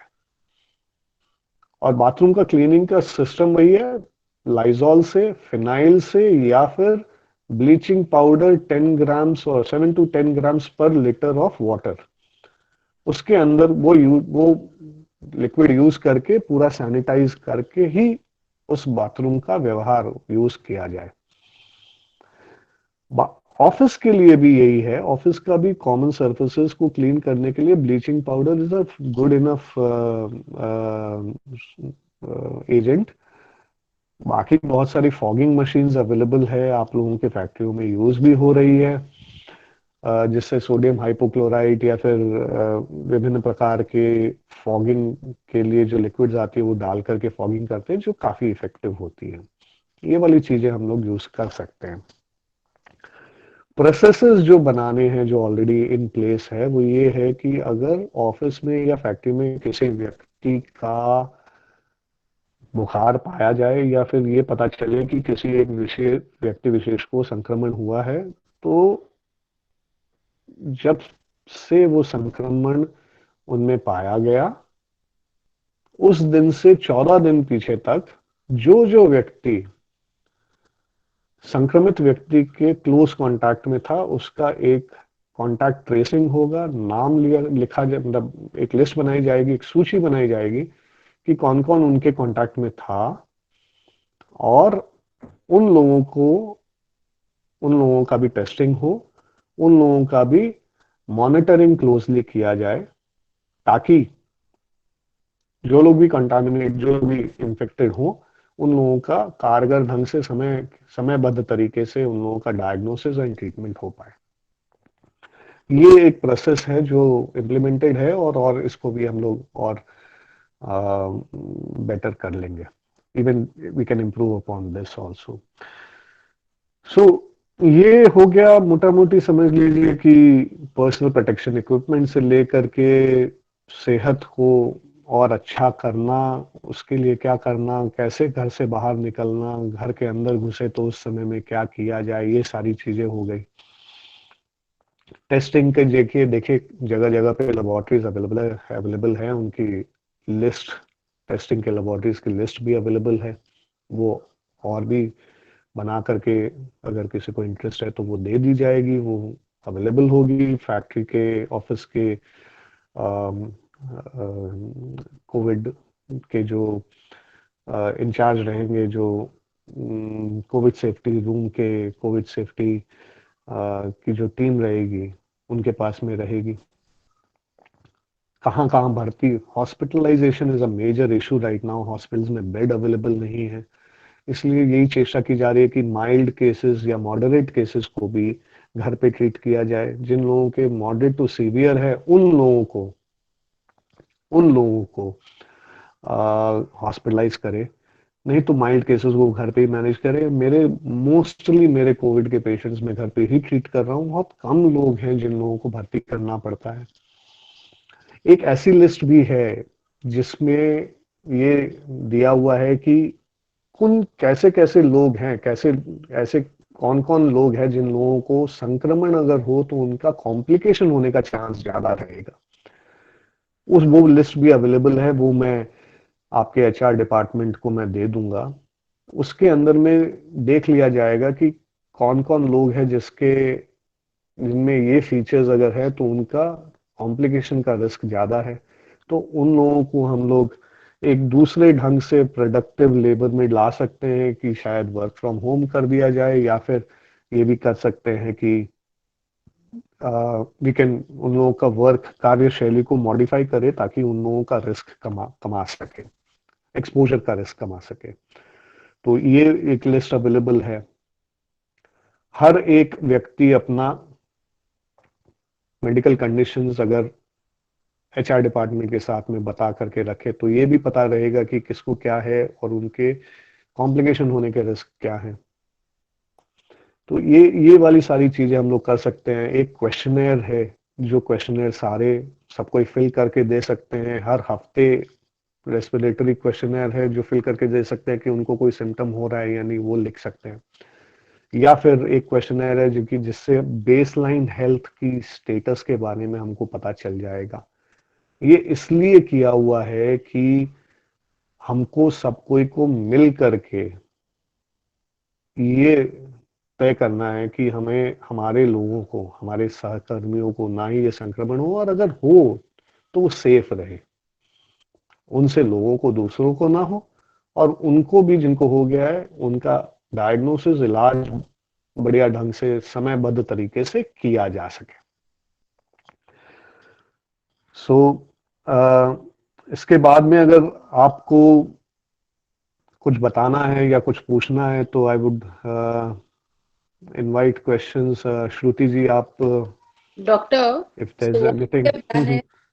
हम लोगों ने कुछ क्वेश्चंस के लिस्ट बनाए हैं, मैं सबके क्वेश्चंस आपको पूछ लेती हूँ। बिल्कुल। किसी और के अगर और क्वेश्चंस रहेंगे तो हम लोग को एक ही जगह पे मैसेज कर सकते हैं। परफेक्ट। तो doctor, one of the first, एक सबसे पहला क्वेश्चन जो आ रहा है या जो और थोड़ा डिटेल सबको समझना है वो है कि पल्स ऑक्सीमीटर एग्जैक्टली होता क्या है, वो करता क्या है, और क्या रेट होना चाहिए ऑक्सीजन का, और पल्स रेट्स क्या होने चाहिए। ओके, सो पल्स ऑक्सीमीटर जो एक है, ये एक बड़ा सिंपल सा एक इंस्ट्रूमेंट है। इस इंस्ट्रूमेंट से मोटा मोटी ये पता चल जाता है कि किसी भी व्यक्ति विशेष का पल्स रेट कितना है, अर्थात हार्ट रेट कितना है, एक ये पता चल जाता है। और दूसरा ये पता चल जाता है कि उनका ऑक्सीजन कितना है। ये मैकेनिज्म कैसे है, ये कैसे होता है। पल्स ऑक्सीमीटर एक सिंपल सा एक डिवाइस है, आपके स्क्रीन पे आ गया होगा, किसी भी फिंगर में ये डाल दीजिए। इसके अंदर में दो चीज साधारण में दिखाई देती है, कुछ पल्स ऑक्सीमीटर्स में और भी ज्यादा चीजें दिखाई देती है। एक दिखाता है oxygen saturation level. Oxygen saturation का मतलब ये हो गया कि हीमोग्लोबिन के अंदर में कितना ऑक्सीजन घुसा हुआ है, कितना % ऑक्सीजन उसके साथ में जुड़ा हुआ है। साधारण में ये 95% से ज्यादा होनी चाहिए। अगर कोई व्यक्ति है जिसको जो एकदम स्वस्थ है, 95% से ऊपर ही मिलती है। कुछ लोग जिनको कार्डियक या लंग्स की बीमारियां होती है, उनका बेसलाइन कम भी हो सकता है, मगर साधारण में ये 95 से ऊपर में रहनी चाहिए। 94% से नीचे या 93% से नीचे जब जाता है तब हम ये सोचते हैं कि इस व्यक्ति को ऑक्सीजन की जरूरत है। बेसलाइन नॉर्मल था, 97, 98, 99 था, गिर करके 93, 92, 90% हो गया, तो इस व्यक्ति को अब ऑक्सीजन की जरूरत है। इस व्यक्ति को अब हॉस्पिटल में लेकर के जाना चाहिए। पल्स जो है 60 से लेकर के 100 is the range which is called normal. कुछ लोगों का इससे थोड़ा कम होता है, कुछ लोगों का इससे थोड़ा ज्यादा होता है। बेसिकली बेसलाइन जो पल्स है उससे अगर 20 का वेरिएशन अगर हो अप या डाउन तो अपने डॉक्टर को बताइए। तो ये है पल्स ऑक्सीमीटर। पल्स ऑक्सीमीटर पहले यूज किया जाता था हार्ट के, लंग के कंडीशन या फिर इन्फेक्शन हो गया जैसे कि निमोनिया, उन लोगों के लिए यूज किया जाता था। हाल फिलहाल में ये पाया गया है कि कोविड 19 में जहां पे हैप्पी हाइपोक्सिया नाम की चीज होती है, यानी कि ऑक्सीजन तो कम रहा है मगर सांस नहीं फूल रहा है, बंदा हैप्पीली घर पे बैठा हुआ है, उस चीज को अर्ली डिटेक्ट करने में मदद आती है पल्स ऑक्सीमेट्री से। ऑक्सीजन लेवल 95 से 97% तक नॉर्मल के आसपास माना जाता है, 90% से नीचे एक इमरजेंसी कहलाता है, 94 से नीचे का मतलब है कि ऑक्सीजन की रिक्वायरमेंट है, जल्दी से जल्दी एक्शन इसके ऊपर लेना चाहिए। पल्स ऑक्सीमेट्री एक बैटरी ऑपरेटेड साधारण सी डिवाइस है, एक साइड से रोशनी छोड़ती है, लाइट छोड़ती है, दूसरे साइड से सेंस करती है। छोड़ने वाली लाइट और पकड़ने वाली लाइट के बीच का जो अंतर है उससे एक कंप्यूटर डिटरमिन्ड एल्गोरिदम से ये कैलकुलेट किया जाता है कि लाइट की इंटेंसिटी में क्या चेंज आया है, लाइट के प्रकार में क्या चेंज आया है, उसके हिसाब से ऑक्सीजन सैचुरेशन का डिटर्मिनेशन होता है। Thank you doctor. The next question is कि अगर कोई असिम्प्टोमेटिक पेशेंट है, कोई कोविड-19 का असिम्प्टोमेटिक पेशेंट है, वो Right. क्या इन लोगों को कोविड-19 की इन्फेक्शन को दे सकता है? देखिए, एक बहुत बड़ा कंट्रोवर्शियल टॉपिक है ये। मारिया वैन करकॉफ करके जो WHO की एक बहुत सीनियर ऑफिशियल है, वो भी इस कंट्रोवर्सी में इनएडवर्टेंटली इन्वॉल्व हो गई थी जब उन्होंने कहा था कि लक्षण रहित संक्रमित व्यक्ति से दूसरे को संक्रमण फैलने का चांस कम है। चांस है, ऐसा नहीं है कि चांस नहीं है, मगर चांस कम होता है, क्योंकि सिंपल लॉजिक ये कहलाता है कि जो व्यक्ति खांस नहीं रहा, छींक नहीं रहा, उस व्यक्ति के शरीर के श्वास नलियों से एयर ड्रॉपलेट्स कम निकल रहा है। अगर एयर ड्रॉपलेट्स कम निकल रहे हैं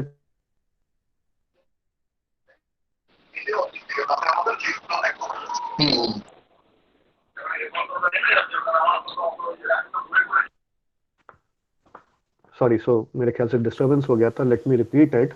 तो जो संक्रमण है जिनको मगर लक्षण नहीं है, इन व्यक्तियों के शरीर से एरोसॉल्स की उत्पत्ति कम होती है। उत्पत्ति कम होने की कारण दूसरे व्यक्ति को संक्रमण होने का चांस कम होता है। याद रखिए, चांस कम होता है, चांस जीरो नहीं होता है।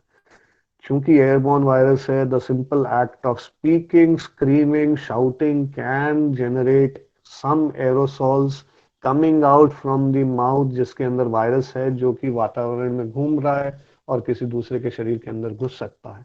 तो ये संभावनाएं हैं, मगर कम, उतनी नहीं जो एक संक्रमण के साथ में जिनको लक्षण भी है, उन लोगों से संक्रमण फैलने का की संभावनाएं ज्यादा है। Thank you doctor. The next question is कि जैसे कि आप जानते हैं पतंजलि बहुत सारे प्रोडक्ट्स को लेके आया है, कोरोनिल एक्सेट्रा एक्सेट्रा, तो इसको लेके लोगों के बहुत क्वेश्चंस है कि क्या करना चाहिए। Home remedies, giloy, Coronil etcetera, ये सब को लेके क्या करना चाहिए? काढ़ा, सरदार शहर का काढ़ा। बहती गंगा है, सभी हाथ धो रहे हैं, एक व्यवसाय बन गया है। इम्यूनिटी एक व्यवसाय बन गया है, कोविड-19 एक व्यवसाय बन गया है। बड़ी दुख की बात है कि भ्रमित करके लोगों को ठग,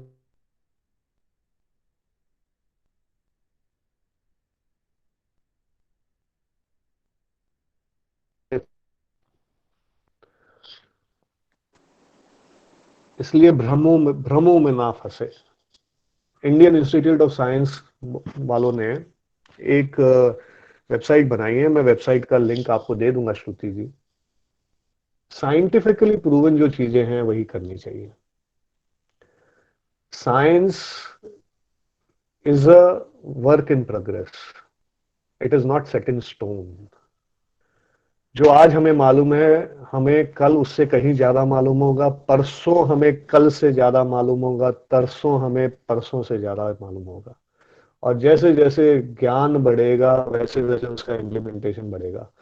हम ये मान ले कि आज से कई हजारों साल पहले ये चीज लिखी गई थी और वही अटल सत्य है, तो ये मूर्खता है, ये सत्य नहीं है, एक ये एक पेडांटिज्म है, इसको हमें नहीं मानना चाहिए। बिना रिसर्च किए हुए कोई भी चीज अगर कोई भी निकालता है और कहता है कि ये शर्तिया इलाज है, 100%, 100% संक्रमण से मुक्ति दे देगा, तो अगर ऐसा होता, दुनिया की सारी कंपनियां, सारे देश उस चीज के पीछे पड़े होते, उसको अपना लिए होते, और आज हम ऐसी अवस्था में ना होते कि देश में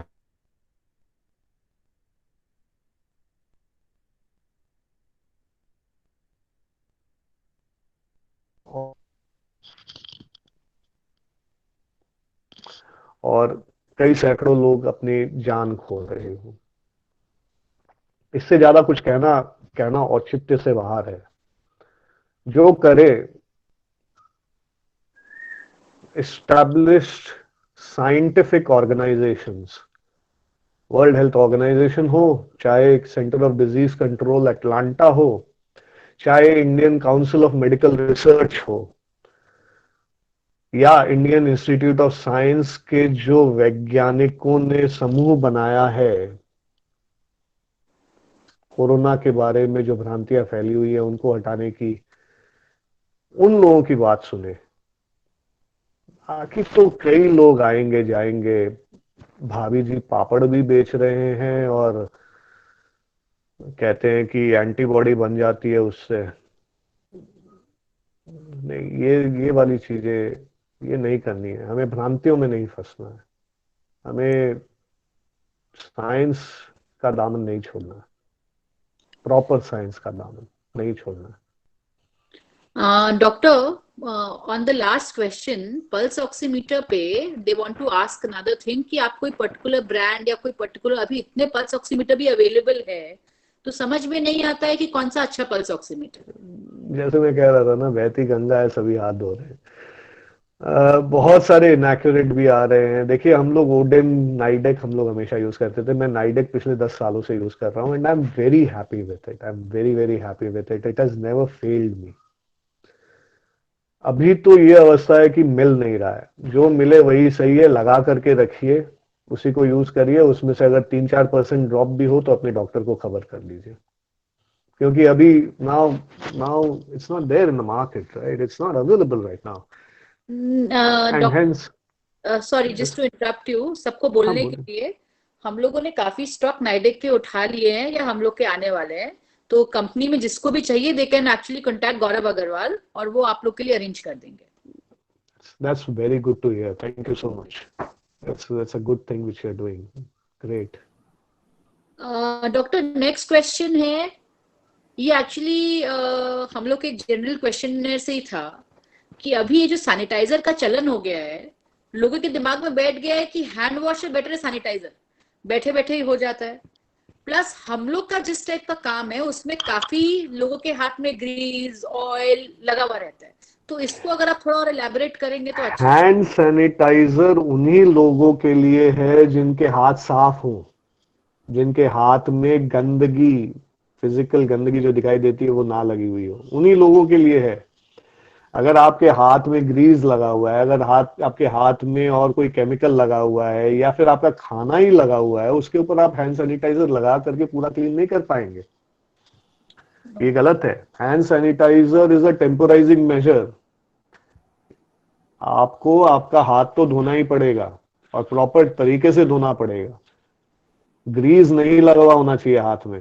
हैंड सैनिटाइजर का एफिकेसी नहीं तो खत्म हो जाता है अगर वो सारी चीजें लगी हुई होती है। अगर हाथ गंदा है तो हैंड सैनिटाइजर उतना एफिकेशियस नहीं हो सकता है।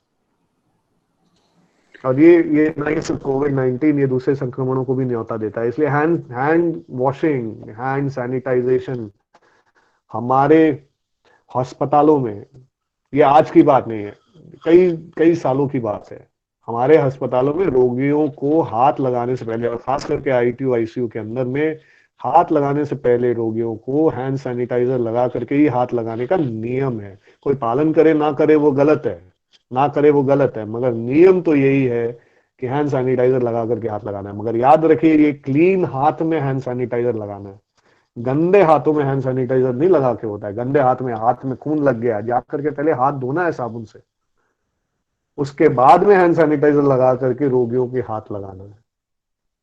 तो ये क्लियर कर लीजिए, ये भ्रांति कि आप हाथ ना धोएं और सिर्फ सैनिटाइजर लगाए तो हो जाएगा, ना, ये गलत है। डॉक्टर, एक और चीज था, जैसे आपने अपने टॉक्स में एम्पली क्लियर किया कि एटलीस्ट अगर N95 नहीं भी हो तो 3-ply surgical mask is better than cotton mask.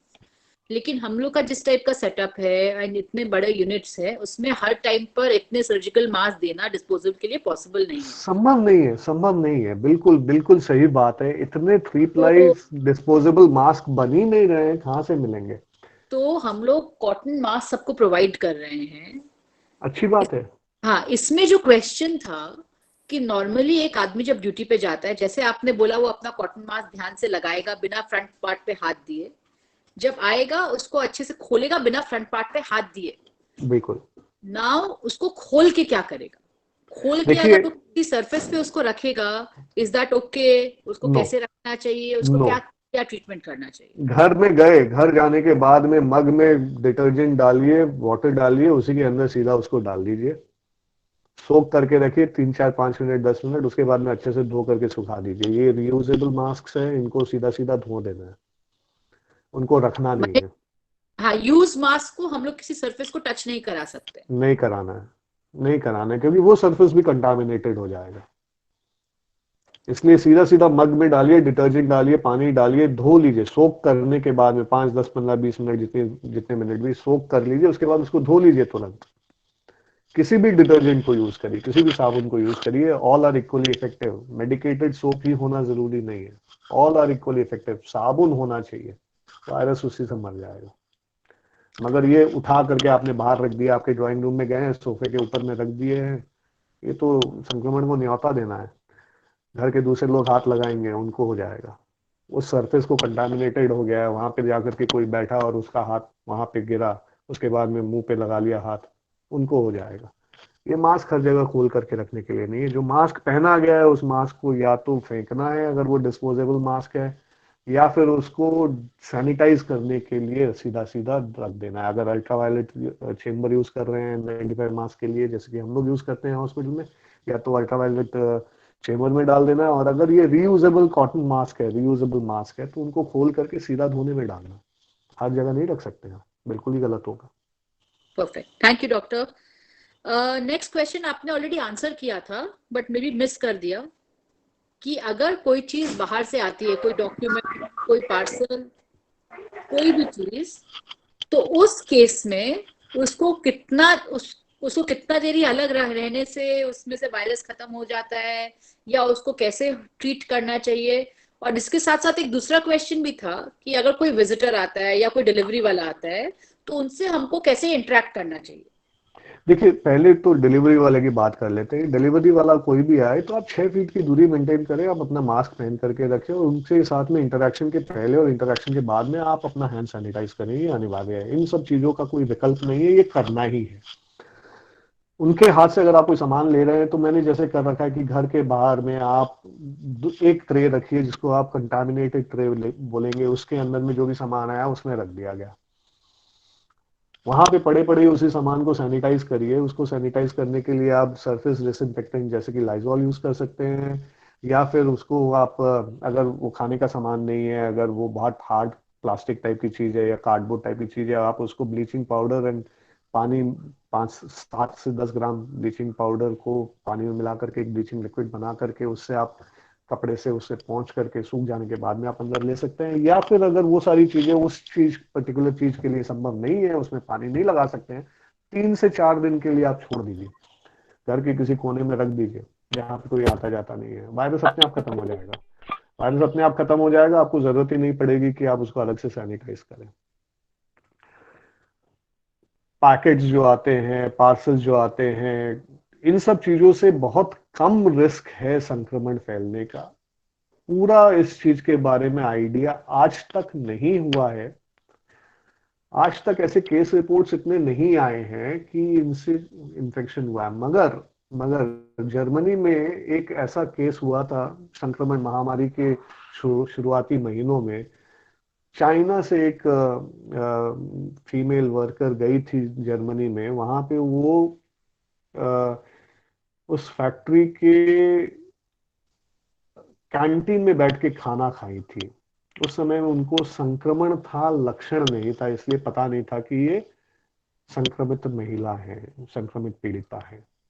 उन्होंने वहां पे एक सॉल्ट सॉल्ट शेकर का यूज किया था, नमकदानी का यूज किया था। उस नमकदानी को बाद में जिसने भी यूज किया उनको भी संक्रमण हो गया था। तो जर्मनी है बोल करके इस हिसाब से, इस बारीकी से उन लोगों ने खोज निकाला, उस सॉल्ट शेकर को भी आइडेंटिफाई कर लिया कि ये सॉल्ट शेकर भी वन ऑफ द फोमाइट्स था जिससे इंफेक्शन फैला था। इंडिया में ये किया ही नहीं जाता है, इसलिए ये मान के चलिए कि शायद फैल सके। अगर फैल भी सके तो क्लीनिंग, सरफेस क्लीनर यूज करके उस सरफेसेस को क्लीन करिए। आपके घर में जो भी आ रहा है उसके बाद में आप उसको घर के अंदर घुसा लीजिए। डर्टी ट्रे के अंदर में रहेगा सामान, जैसे ही आया उसमें से क्लीन करके आप क्लीन ट्रे के अंदर घर के अंदर डाल दीजिए। डर्टी ट्रे आपका बाहर का बाहर पड़ा रहा। ये सबसे कारगर उपाय है।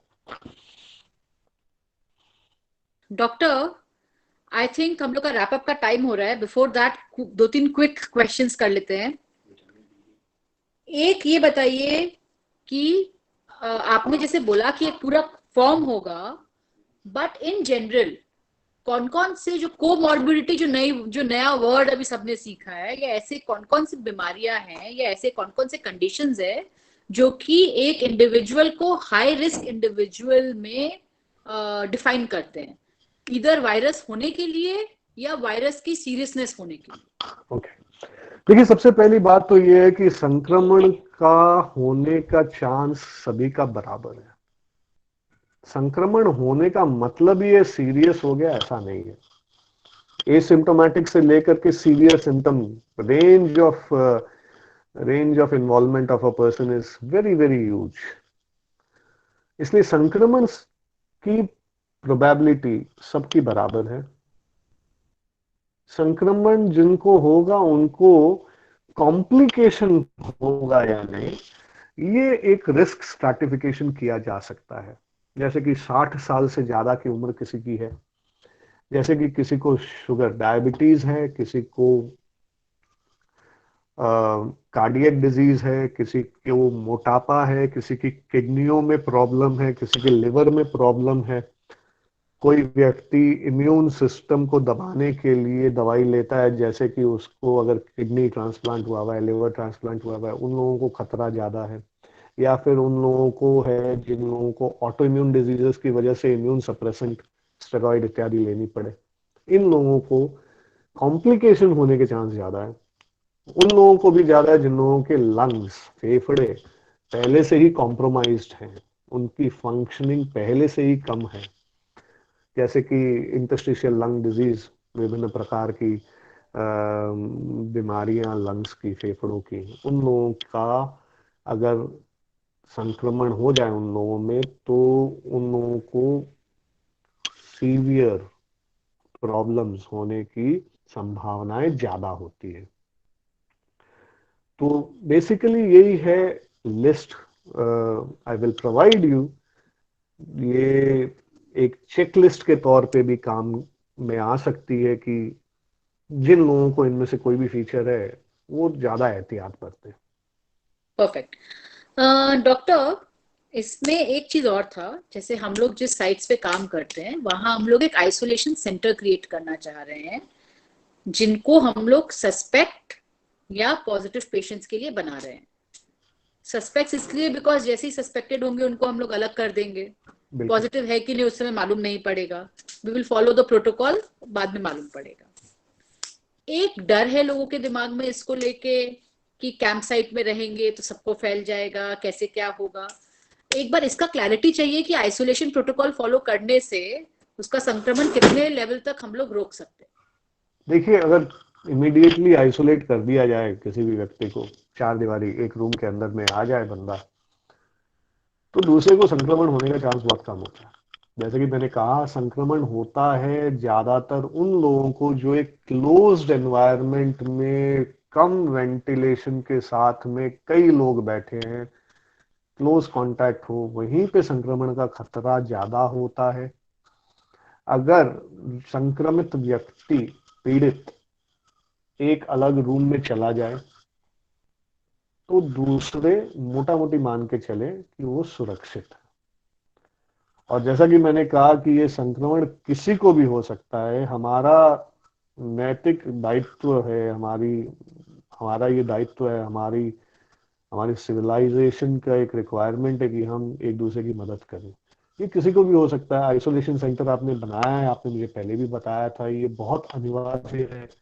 किसी को भी हो जाए तो उसकी सुरक्षा के लिए और सहकर्मियों की सुरक्षा के लिए बहुत जरूरी है कि तुरंत खबर करे कि मुझे बुखार है, तुरंत खुद स्वच्छ खुद ये कोशिश करे कि जल्दी से जल्दी उस आइसोलेशन रूम में जाकर के बैठ जाए, ताकि दूसरों से कांटेक्ट मिनिमाइज हो सके, ताकि दूसरों को संक्रमण होने का खतरा कमाया जा सके। और उस आइसोलेशन रूम में सारी व्यवस्थाएं रहती है, इलाज हो सकता है कुछ हद तक, जब तक व्यक्ति को ट्रांसपोर्ट नहीं किया जा सके, अगर जरूरत पड़े तो दूसरे हायर सेंटर में, तब तक उसका वहां पे मैनेजमेंट अच्छे से हो सकता है। डॉक्टर्स उपलब्ध हो जाते हैं, वो बता देंगे कि क्या क्या किया जाए, कैसे रहा जाए। ये बहुत अच्छा एक स्टेप है जो आप ले रहे हैं। I should commend you for this. And अगर किसी को होता है तो मन में भ्रांतियां ना लाएं कि संक्रमण हो गया है या बुखार हो गया है, मुझे आइसोलेशन में डाल देंगे, बड़ा समस्या हो जाएगा, मेरा क्या होगा। वो अच्छा होगा, जरूरी है आपके सेहत के लिए। जो भी सुन रहे हैं कि ये देखिए, अगर आपको थोड़ा भी बुखार जैसा लगे, आइसोलेशन में चले जाइए, आप ही के लिए अच्छा है। क्योंकि कोविड-19 के संक्रमण के साथ में अगर उसके ऊपर में और दूसरा सेकेंडरी इन्फेक्शन हो गया जो बाहर से आ गया, और तो बहुत जान को भी खतरा हो सकता है। इसलिए अगर बुखार होता है, आइसोलेटेड रहिए, दूसरे लोगों से दूर रहिए, ताकि आप भी सुरक्षित रहे, दूसरे भी सुरक्षित रहे। इसलिए आइसोलेशन रूम का कंसेप्ट बहुत अच्छा है, बहुत जरूरी है।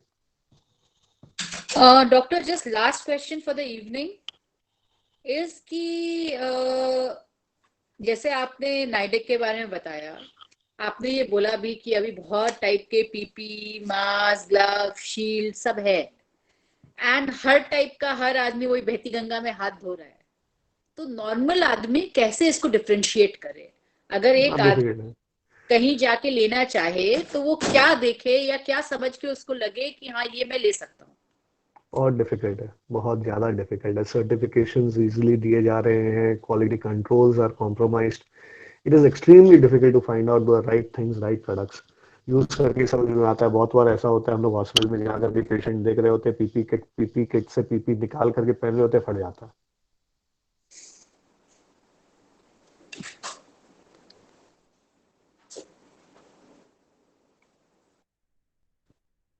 कुछ एक ऐसी कंपनियां हैं जिनके पास में अच्छे प्रोडक्ट्स उपलब्ध हैं, उन्हीं से खरीदें, हर किसी से ना लें। एनी सजेशन डॉक्टर, ऐसे कंपनियों के नाम कुछ बता दीजिए। देखिए, एक तो पीपीई किट रिलायंस वाले ही बनाना शुरू कर चुके हैं, जो कि सस्ता भी है और क्वालिटी अच्छी है। मैं उनका डिटेल्स में आपको दे दूंगा।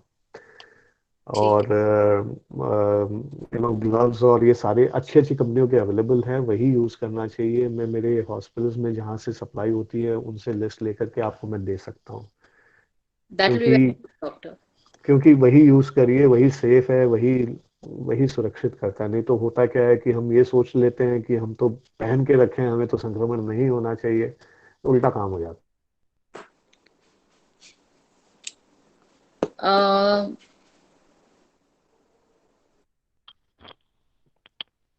Doctor, we would like to thank you from the whole organization side, AMPL, AK and Equip Care, for a very informative session. आपने हम लोगों को बहुत इंपॉर्टेंट चीज बताई इस कोविड-19 के बारे में, और इससे हम लोग के काफी जो कंफ्यूजन्स थे वो क्लैरिफाई हो जाएंगे. इन केस किसी और का कुछ और रहता है, I will be in touch with you. They can get in touch with me.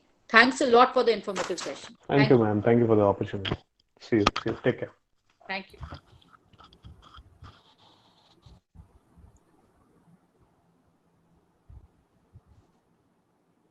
Thank you, sir.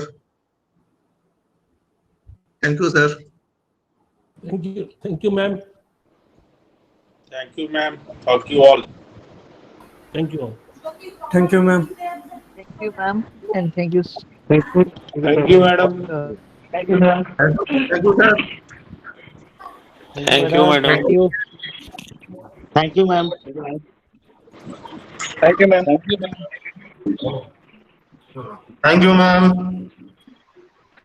Thank you, ma'am. Thank you, ma'am. Thank you, ma'am. Thank you, Thank you, ma'am. ma'am. Thank you, ma'am. Thank you, ma'am. Thank you, ma'am. Thank you, ma'am. Thank you, ma'am. Thank you, ma'am. Thank you, ma'am. Thank you, ma'am.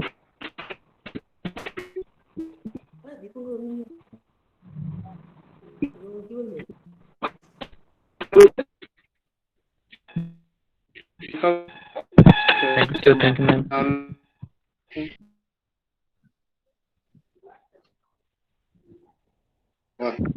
Thank you, ma'am and doctor. Thank you, ma'am.